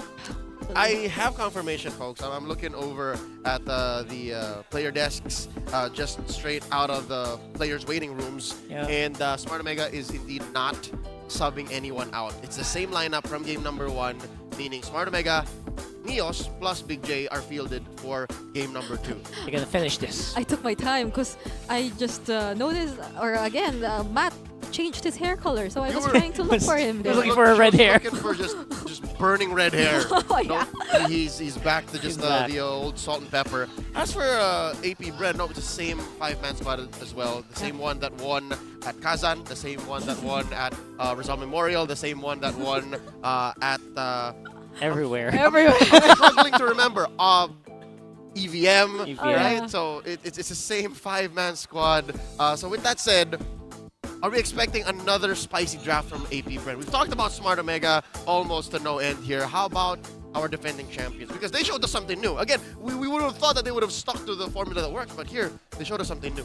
What really struck me here is how quickly, not the picks, right? Yeah. How quickly they locked it in. That's the Trevor Blitz draft. Trev, right? That's So the Trevor Blitz draft. you know that they pre-planned this very easily. So I wonder what else they got out from the break. It's a long break, and they came up with something very interesting in game 1. What's up for game 2? Yeah, I mean, in the interview, they shared what did they do during the break? It was mostly to play other games, but it seems like they were able to allot enough time as well to prepare for this particular game they're having up against Smart Omega. So the respect is definitely going to be there. They do not want a round 2 of that Ogwen disaster that was given to them in game number 1. So Masha is no longer possible here. Could I be hoping for the chip? I'm hoping for the chip, but maybe not, or maybe yes. Oh, Brigida, don't be afraid to hope for the chip. Everyone hopes for the chip. Trying to get away. Mr. Naisu hopes for the gourd every time. He just doesn't say it. We all do that sometimes, especially when you see a very interesting mechanic with that chip. I would love to see it. I want to feel like how Naisu always feels when he sees the gourd being Yeah. picked up. So I wonder what... Naisu waited years to get gourd in the meta, right? So many years. Chip just came out, so... Yeah. Okay, a little bit of waiting. But since Smart Omega will be in the first, or in the blue side Get this riled up time. Vexana. Yeah. Or give Lewis an Arlott. Yeah, I feel like they should be going for those 2 picks. It's the Vexana or the other comfort heroes for Ryle, but if they would really want to prioritize the pressure and the setups as well, the Arlott for Luis is up for grabs in this draft. So Yeah, Ryle's not in a rush because he has a Valentina too. He's a solid Valentina. and the Faramis and the he's been using a lot of actually utility, even the Angela. So but the Angela is not here. So Vexana immediately, there. You know what? I really like having Brigida here from all this MDL knowledge really starting to very apparent. He basically drafted a single hero per player. I love what you did there. She's an history. And you were still in the MDL when they almost made it to the championship. Yeah, when they were in the grand finals. Yeah, that was historical. It was the upper bracket run for them. So they were really dominant in that tournament. So right now, yeah, It was Echo Proud who went through the bottom. Echo Proud went through the lower bracket. So there it is. yeah, that was how dominant they were in the previous season of MDL. But you can see the transition to the MPL. That was about 6 months ago. Yeah. Well, yeah. Here's the Grok and the Oh. Roger. The answer by AP Bren. This is as early as it gets for Grok, is it not? Oh yeah, actually, That's it's true. surprising. So probably if you decide to go for the Claude, there's an immediate answer coming in here. Oh, I thought I was able to join the selfie. But then right now that they have the Grok and the Wild Charge, so we're not so sure if they There's will be Arla. immediately picking up the Jome hero. Because again, this is Roger, and it's going to be used by Super Marco this time. Again, similar to earlier. So they won't be prioritizing the marksman for Jome just yet. There They're it is. saving it. I've been waiting for this Baksha because the way that Matt played that Fredrin earlier felt like a Baksha. He was waiting inside the Lord Pit, feeling like I have a way out. No, you don't have a way out. You're a Fredrin, bro. What are you doing there? It's not the same, yeah. It felt like muscle memory there in that moment. So I'm glad to see that Matt will be back on the Baksha. And this makes sense because in addition to what you said about Matt and Baksha and Matt, the fact that they're protecting Jome more now. Because Jome did okay against a Masha Ogwin, right? Yep. Now what if you protect him even more? What if you really just set it up so that Jome succeeds? Yeah, I mean, we can kind of relate it to the previous situation with RSG. The moment they decided to pay more attention to how they're going to take care of Kusei, and things changed a lot for like how or the way they were able to eventually play. So for this time, that they might just be already acknowledging just how impactful Jome could probably be when he's on his own. Yep. What more if they actually provide the necessary support for him to do just that? And so far, we're seeing them being a little bit more well-rounded because right now, Ryle, he's able to pick up Vexana, so they have an immediate answer to whoever wants to go for the engage.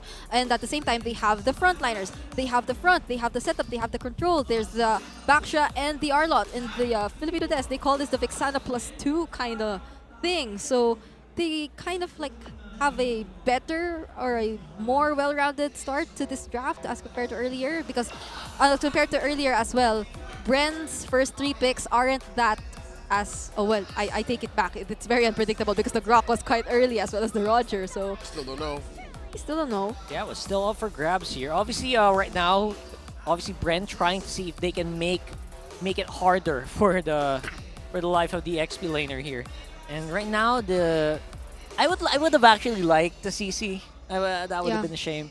I was actually hoping for a flap TZ CC here. CC's stocks have been dwindling. That's true, though. She used to be ban-worthy. Yeah. I mean, in the first phase, like that's how high her priority was. Now she's like, all right, let's just clean it up. Yeah. Let's just make sure that these heroes go where we expect them to.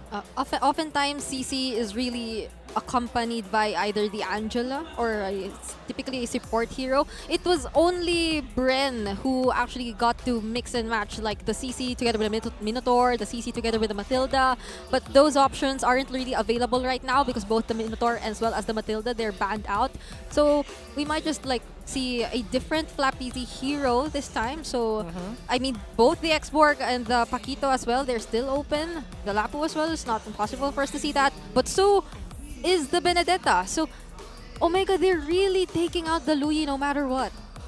Is there any chance that we can see a Grok on XP and Chip on Rome? Oh. Is there any chance for that for Bren? What do you think? I'm not counting it out. I don't wanna hope too much. But I don't see a world where I feel like Flap TZ plays the Grok. It's been a while. Yeah, Ogwen for Grok 100%. That's his thing. Yeah. All right, so first pick up here. I'd say, what are they covering up? The XP lane. That's really the only flex here. Yeah, the X-Borg might be a good pick for this Baksha as well. But I feel like they're being also careful. They have a lot of options as well. And okay, let's not get the X-Borg. Let's just get the answer to the X-Borg. Yep, there's the mid laner for AP Bren. Now Smart Omega. Where do they go from here? They have to finish their draft here. This is for all of the marbles. Cards on the table for the Barangay. Yeah, we're not too surprised right now here. I wonder if Omega will surprise us with a money gold laner here.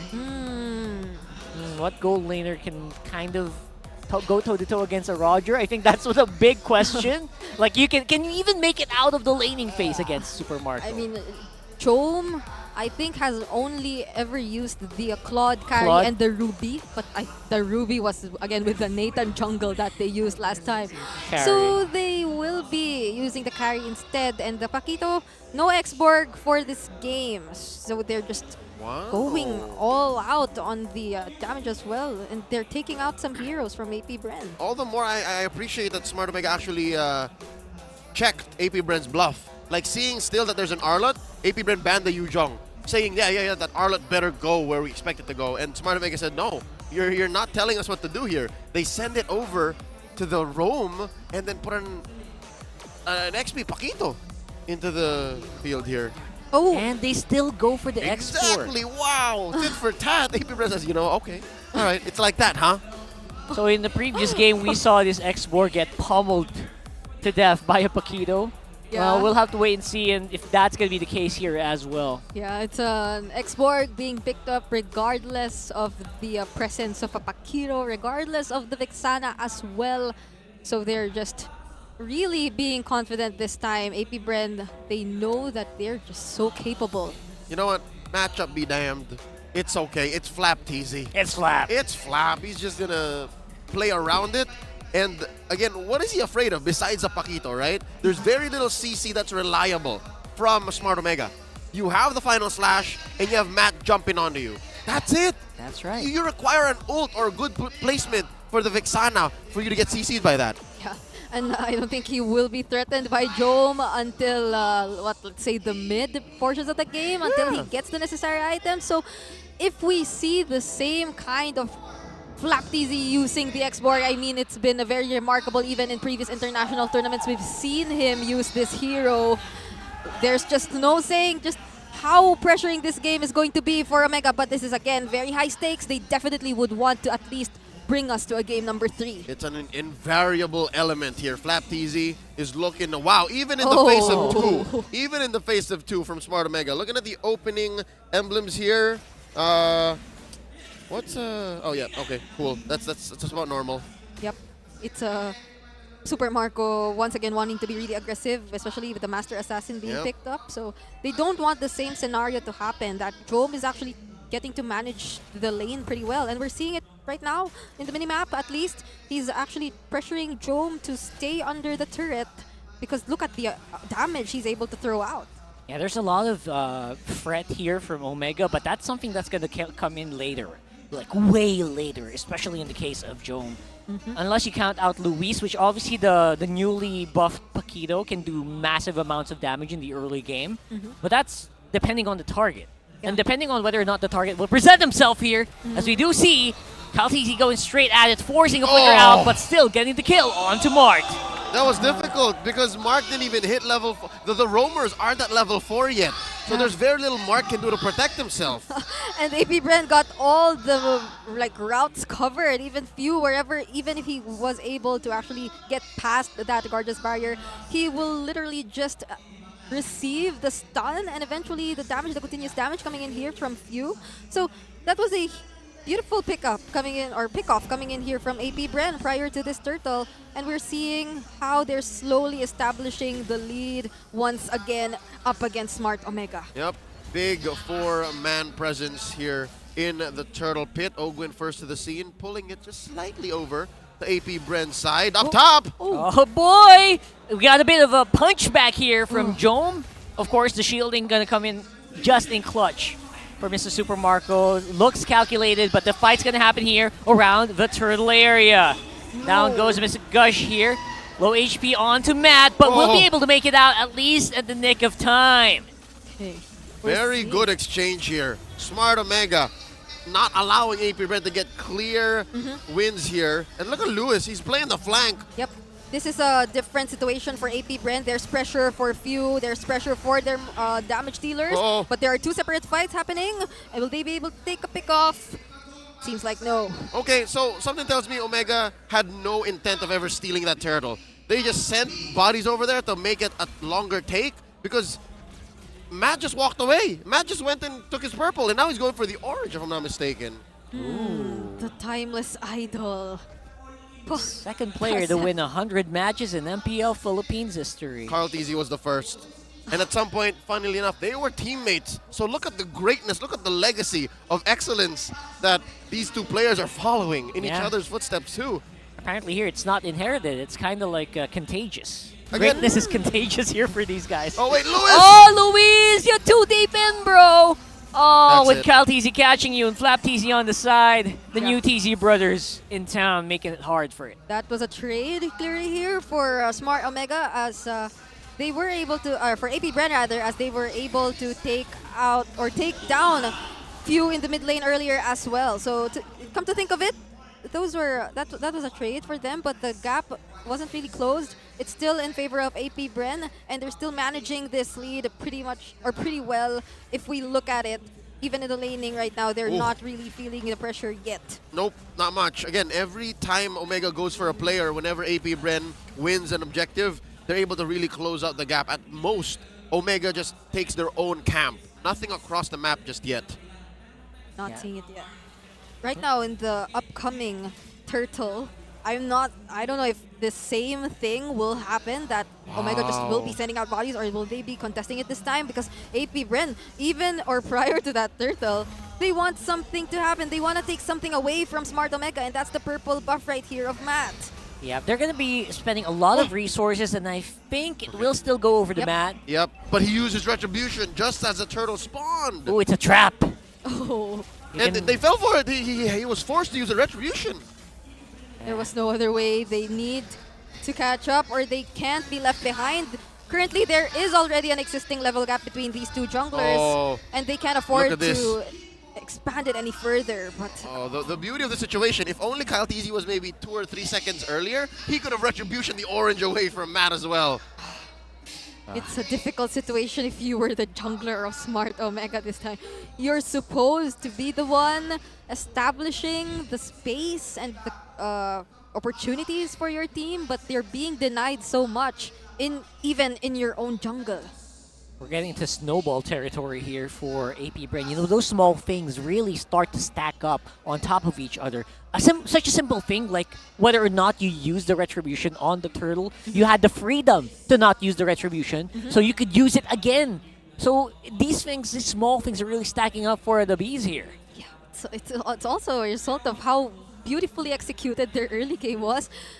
There are already several established level gaps between the players and their laning counterparts, and at the same time, we don't feel like they're being that pressured by the potential flanks coming in here from, let's say, Luis and whatnot, but still it's there, but we're not seeing them literally meeting when it matters the most. Which makes for a yin and yang, or I don't know, you take the good with the bad type of situation, because yes, the aforementioned Paquito not doing what we expected it to do, to burst down the X board. Yeah. We were expecting Flap to walk in and say, hey, how do I even last Insanity? I rarely have any Faraga armor. No, for the first 5 or 6 minutes of this game now, it's been a win for that lane down bottom.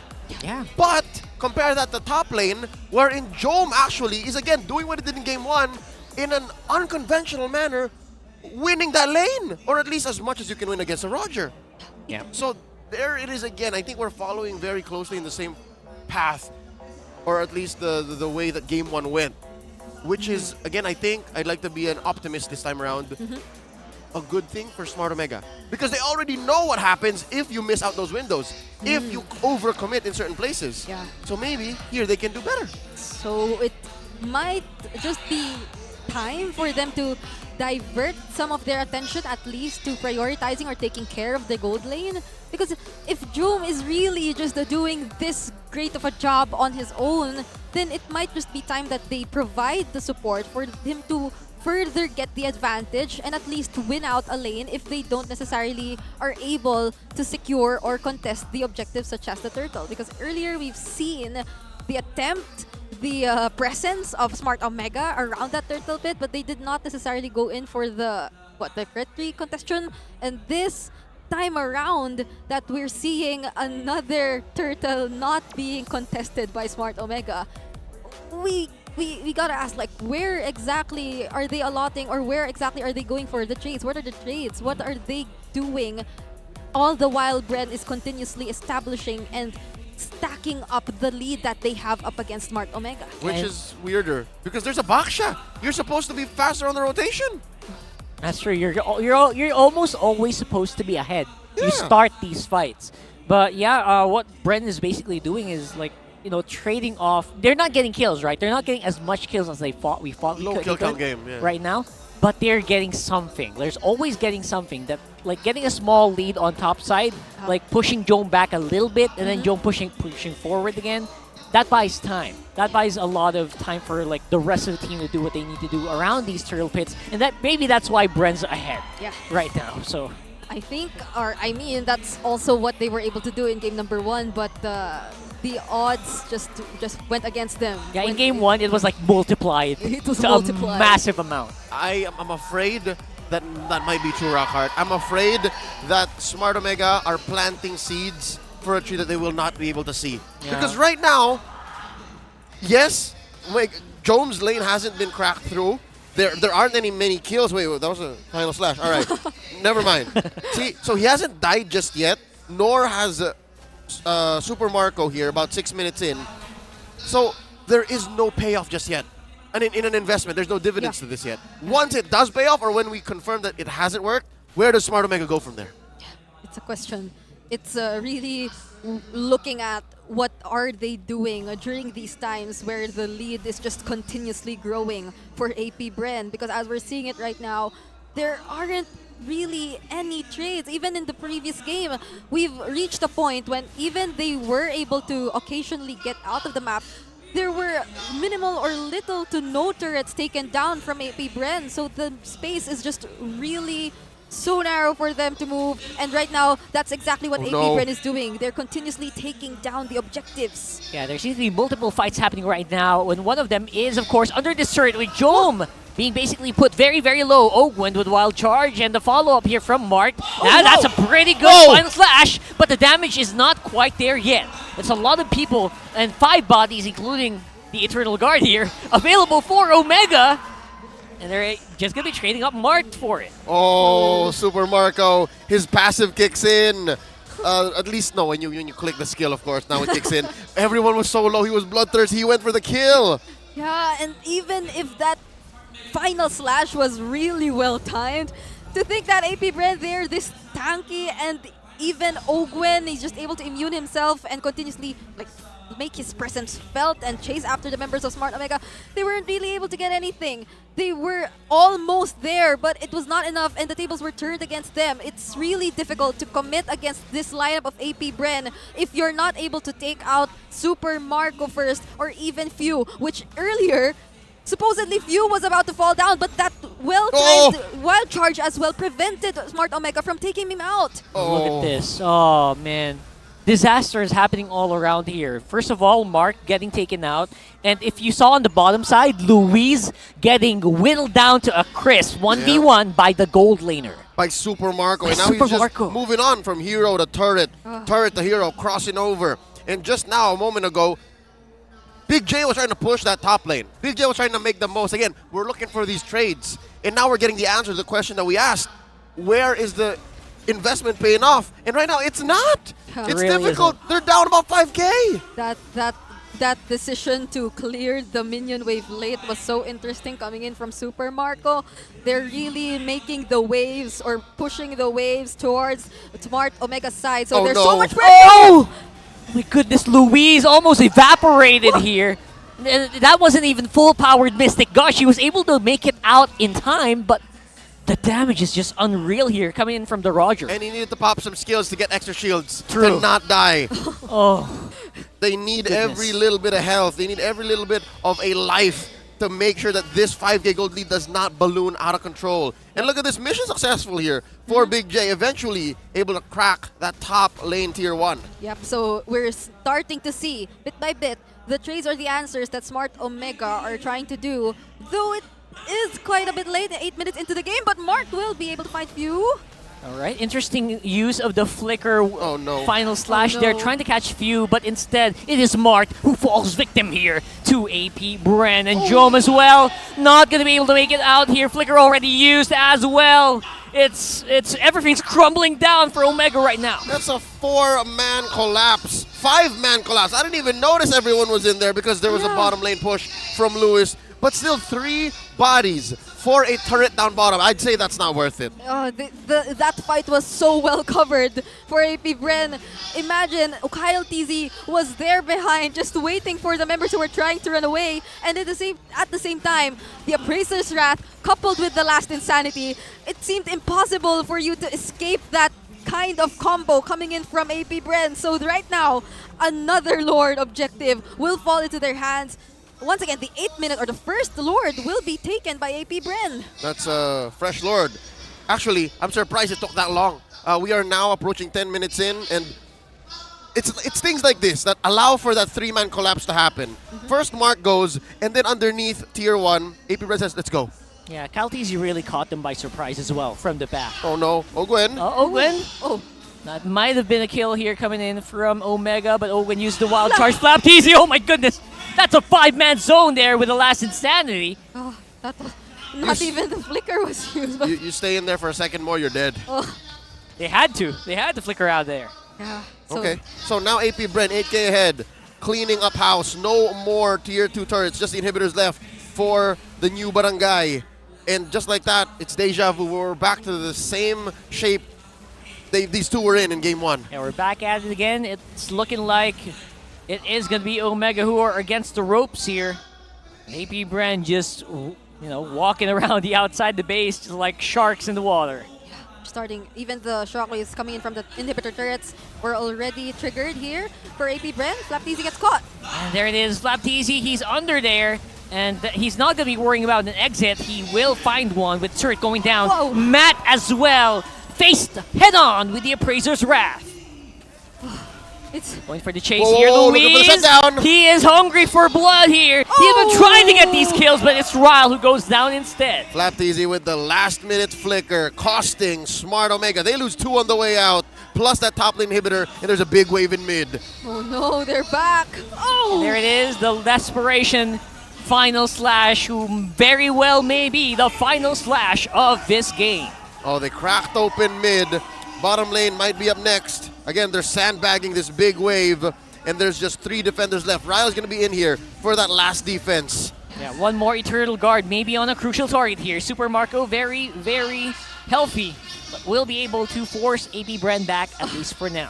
But AP Bren, they're so happy with that. They got out all they took out all the inhibitor turrets, and it's less than a minute before the next Lord spawns because it's been that long. So right now we're seeing Smart Omega literally in the same position again, but unlike earlier, how will this turn around, or how this will turn out for them? Because it's no longer a Claude, it's no longer multiple targets being here or possible for...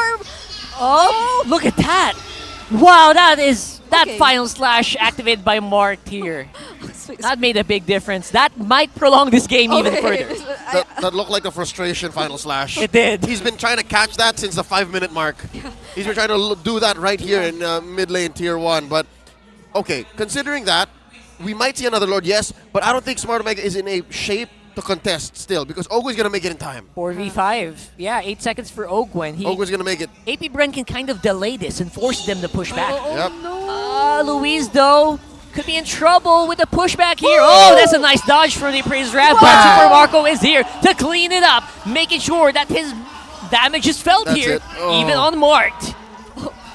That wasn't even a flicker, Roger, but he was able to catch up. Just jumped in again, used maximum range. Again, you might call him a melee hero or even like a mid-range hero, but no, the number of dashes this hero has, it's ridiculous. So now they're gonna go ahead and take this Lord, unless Sir Matt, And Sir Matt, I don't know if you have enough tankiness to sustain against his 4 members of AP Bren, and the Lord right there for you. Kyle Teasy takes it out. That was a last-minute, last-second decision for Smart Omega to say, you know what, Sir Matt, go, maybe try. Go for it. Maybe try, and he did. You would want to try at this point. I mean, the death timers aren't that long just yet, and we've been seeing this trend even in the previous game. They really want to risk it. They try to actually contest the retribution, but it never favors them. It's always almost a situation that's perfectly set up by AP Bren.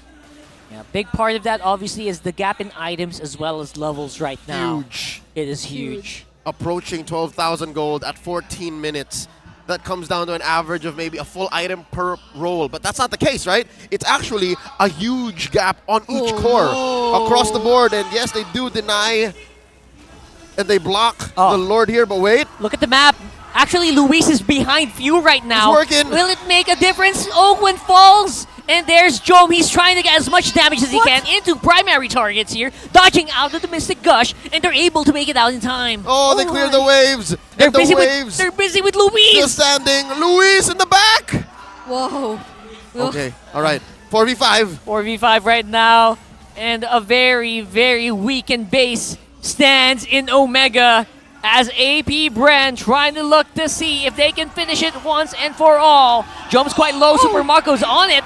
Oh, he gets hit by the well, and that is going to be game. Huge waves coming in from top, mid, and bottom, overloading ang bagong barangay, giving our defending champions here the sweep. They get the victory, remaining undefeated. They knew they could end it. They stayed. I think the biggest surprise was how Ogwen was still able to survive after all that. Like the very well-angled flicker that saved him, his life, which eventually allowed them to re-engage and put a close to the fight, to the game. It resulted in another sweep for AP Bren. The perfect record is still there for them. Not a game, not a series. AP Bren continues their undefeated streak. Showing respect to their fallen opponents here. Smart Omega, I think it's back to the drawing board for the bagong barangay. Yeah, the new barangay, they really need to just maybe shuffle down. They need another table, sit down. I don't know what that means. But right now, this combination, it looked like there was something that maybe could have been polished. But yeah, it was pretty far from what you need to take down the world champs. Jujuo played to OMG as they take their march down the ramp through the crowd, through the barangay, through the Hive. They fought valiantly. And if I could give a suggestion, and you folks can say if you agree, maybe give this roster another run. Maybe one more. One more time this weekend, One more, right? let's go. Okay, here we go. Let's go to stage. Talk to AP Bren with Mana and Hans. My goodness! Another sweep for AP Bren! Congratulations! Nasaan si Super Marco? Super Marco, impressive as always. Alam mo, may nagsubok na gumawa. Usually, traditionally, ang Roger Jungle, di ba? May nagsubok gumawa ng Roger na gold lane before, pero talo. Ikaw, nagawa mo ng maayos, 8-0-1. So, why did it work this time? Ano ba yung mga conditions para mapagana ang Roger sa gold lane? Una-una po lahat kasi minihiro kasi Roger eh. Kaya sobrang praktisado ako. So, ba't ngayon mo lang siya ginamit? Ngayon lang po ulit nagamit po. Ngayon lang na-meta ulit. Okay. Impressive. Pwede ba natin siya palakpakan? Paano ginagawa ni Roger yung attack niya? Katulad kanina. Kung i-saturates natin siya, paano ginagawa yung Roger? Para daw. Wala doon kanina. Sabi ni Coach, mag-transform ka daw. Paano nga? Si Coach Ducky. Hindi ko magano. Ganito yung first skill nyo. Accurate naman. Pasok. And I mean, you'd also want to give a warm round of applause para sa MVP ng game number 1. Come on, guys. Ogwen, really showing out in this game. That's the first time na nakita natin, I believe, ang Masha this season. Meron din gumamit niyan sa ibang bansa as far as I can remember. Pero saan ba mas fit yung Masha in some moments? Like, paano mo ba masasabi, without giving out your strategy, paano mo ba masasabi na fit yung Masha doon sa lineup nyo kanina? Fit yung Masha kapag siguro may mga malalambot na pwede kong ultian. Feel ko hindi ka rin magpapahuli kasi ginawa ni Marco kanina eh. So paano si Masha pag nagdadagdag ng HP? Paano si Masha pag nagdadagdag ng HP? Okay. Pasok naman, nadagdagan na ng isang bar. Pasok na pasok. Pero ito, guys, bukas, makakalaban nyo Echo. Kayo, tied kayo at number 1 spot right now sa points, both undefeated. Isa sa inyo finally magkakaroon ng talo. So, ano yung thoughts nyo about tomorrow? Sige nga, Few. Same lang sa Kasi parehas naman yung tingin namin sa lahat ng kalaban namin na gagawin namin yung best namin kahit sino. Ganun din ba? Ito talagang mabait. Flap, sige nga, bukas. Kalaban nyo, Echo, ilabas mo yung angas mo. Ano yung message mo sa kanila? Gusto mo sabihin about tomorrow?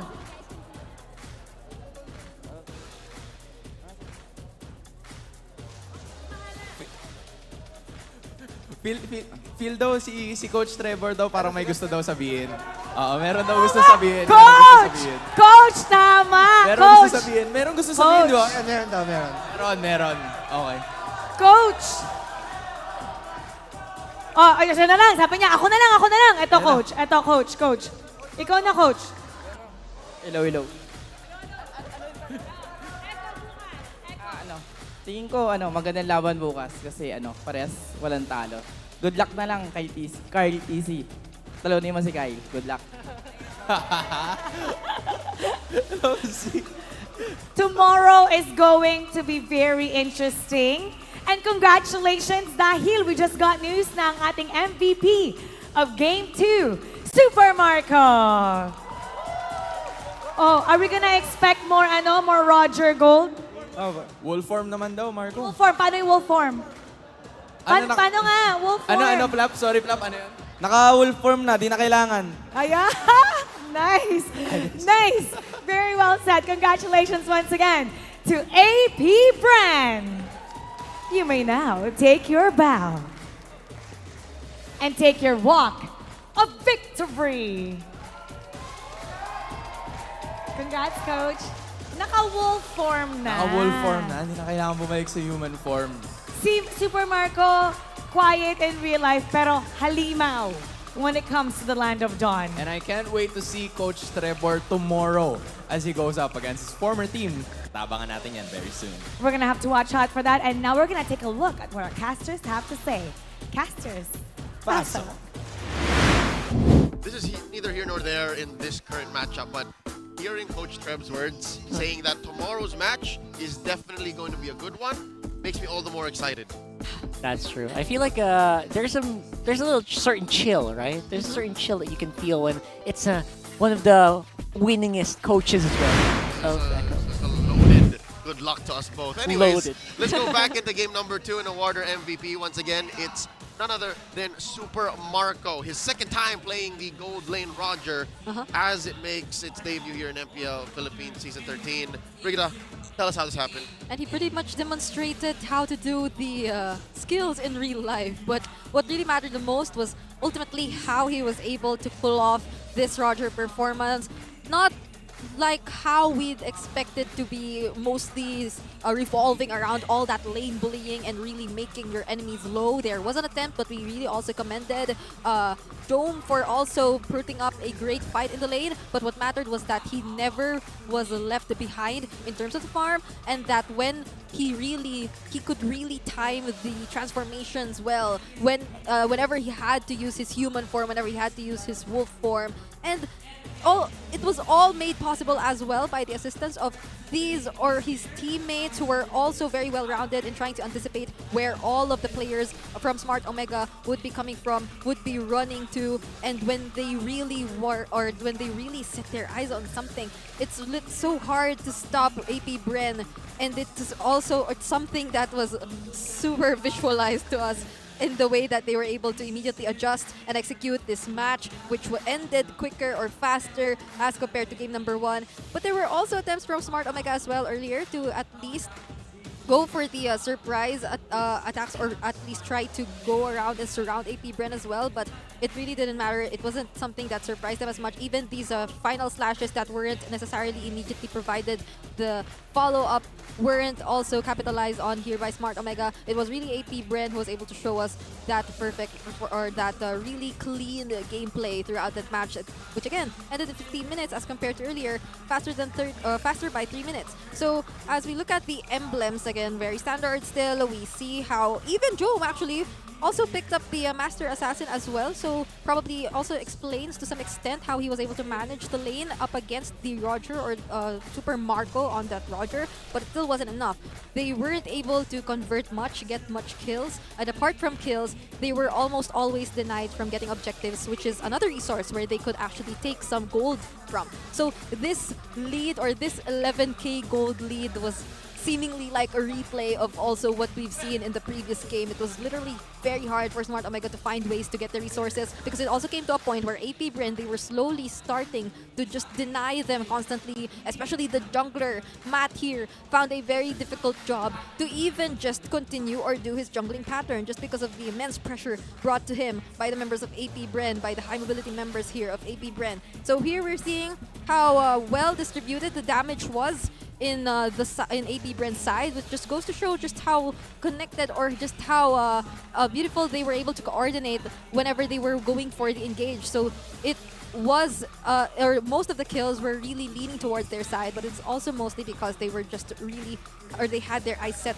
so much on what they were able to do. And Kyle TZ, this time, this, as you can see in the heat map, it was all over the map once again.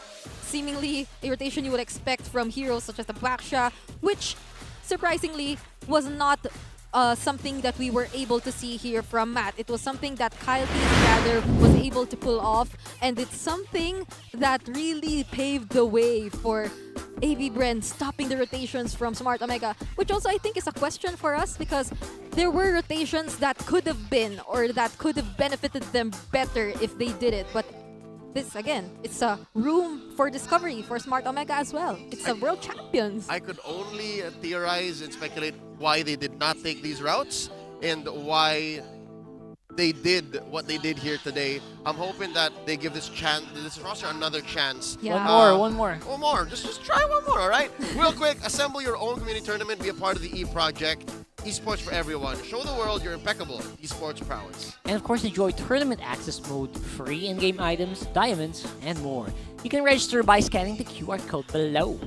All right, so I'd like to also correct myself. This is not the debut of Roger, but it is the first successful win of a Roger in MPL Philippines Season 13. It was first picked up by TNC Pro Team in week number 2, and it was to a loss against Echo. So now at least we're for sure,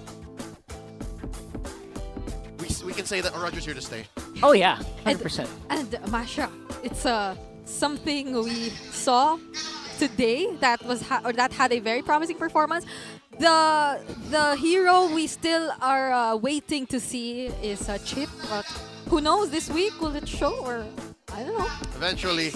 Ladies and gentlemen, we hope you enjoyed tonight's matchup. Thank you so much for joining us. She's Brigida, this is Rockhard. I'm Leo, always at your service. We'll throw over the stage with Hans and Mara. Yung laban natin dito sa MPL Philippines, Hans, alam mo parang yung panahon natin ngayon. Painit ng painit.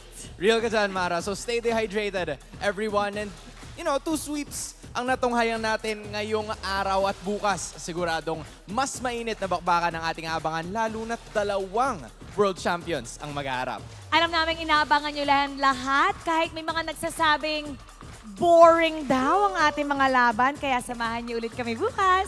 Muli, ako po si Mara Aquino. At ako naman si Hans Galeria. Na nagpapaalalang magkakaiba man ng ating pinagdadaanan. Sama-sama pa rin tayo sa laban. Para sa tagumpay. Keep it good vibes, everybody. And see you tomorrow.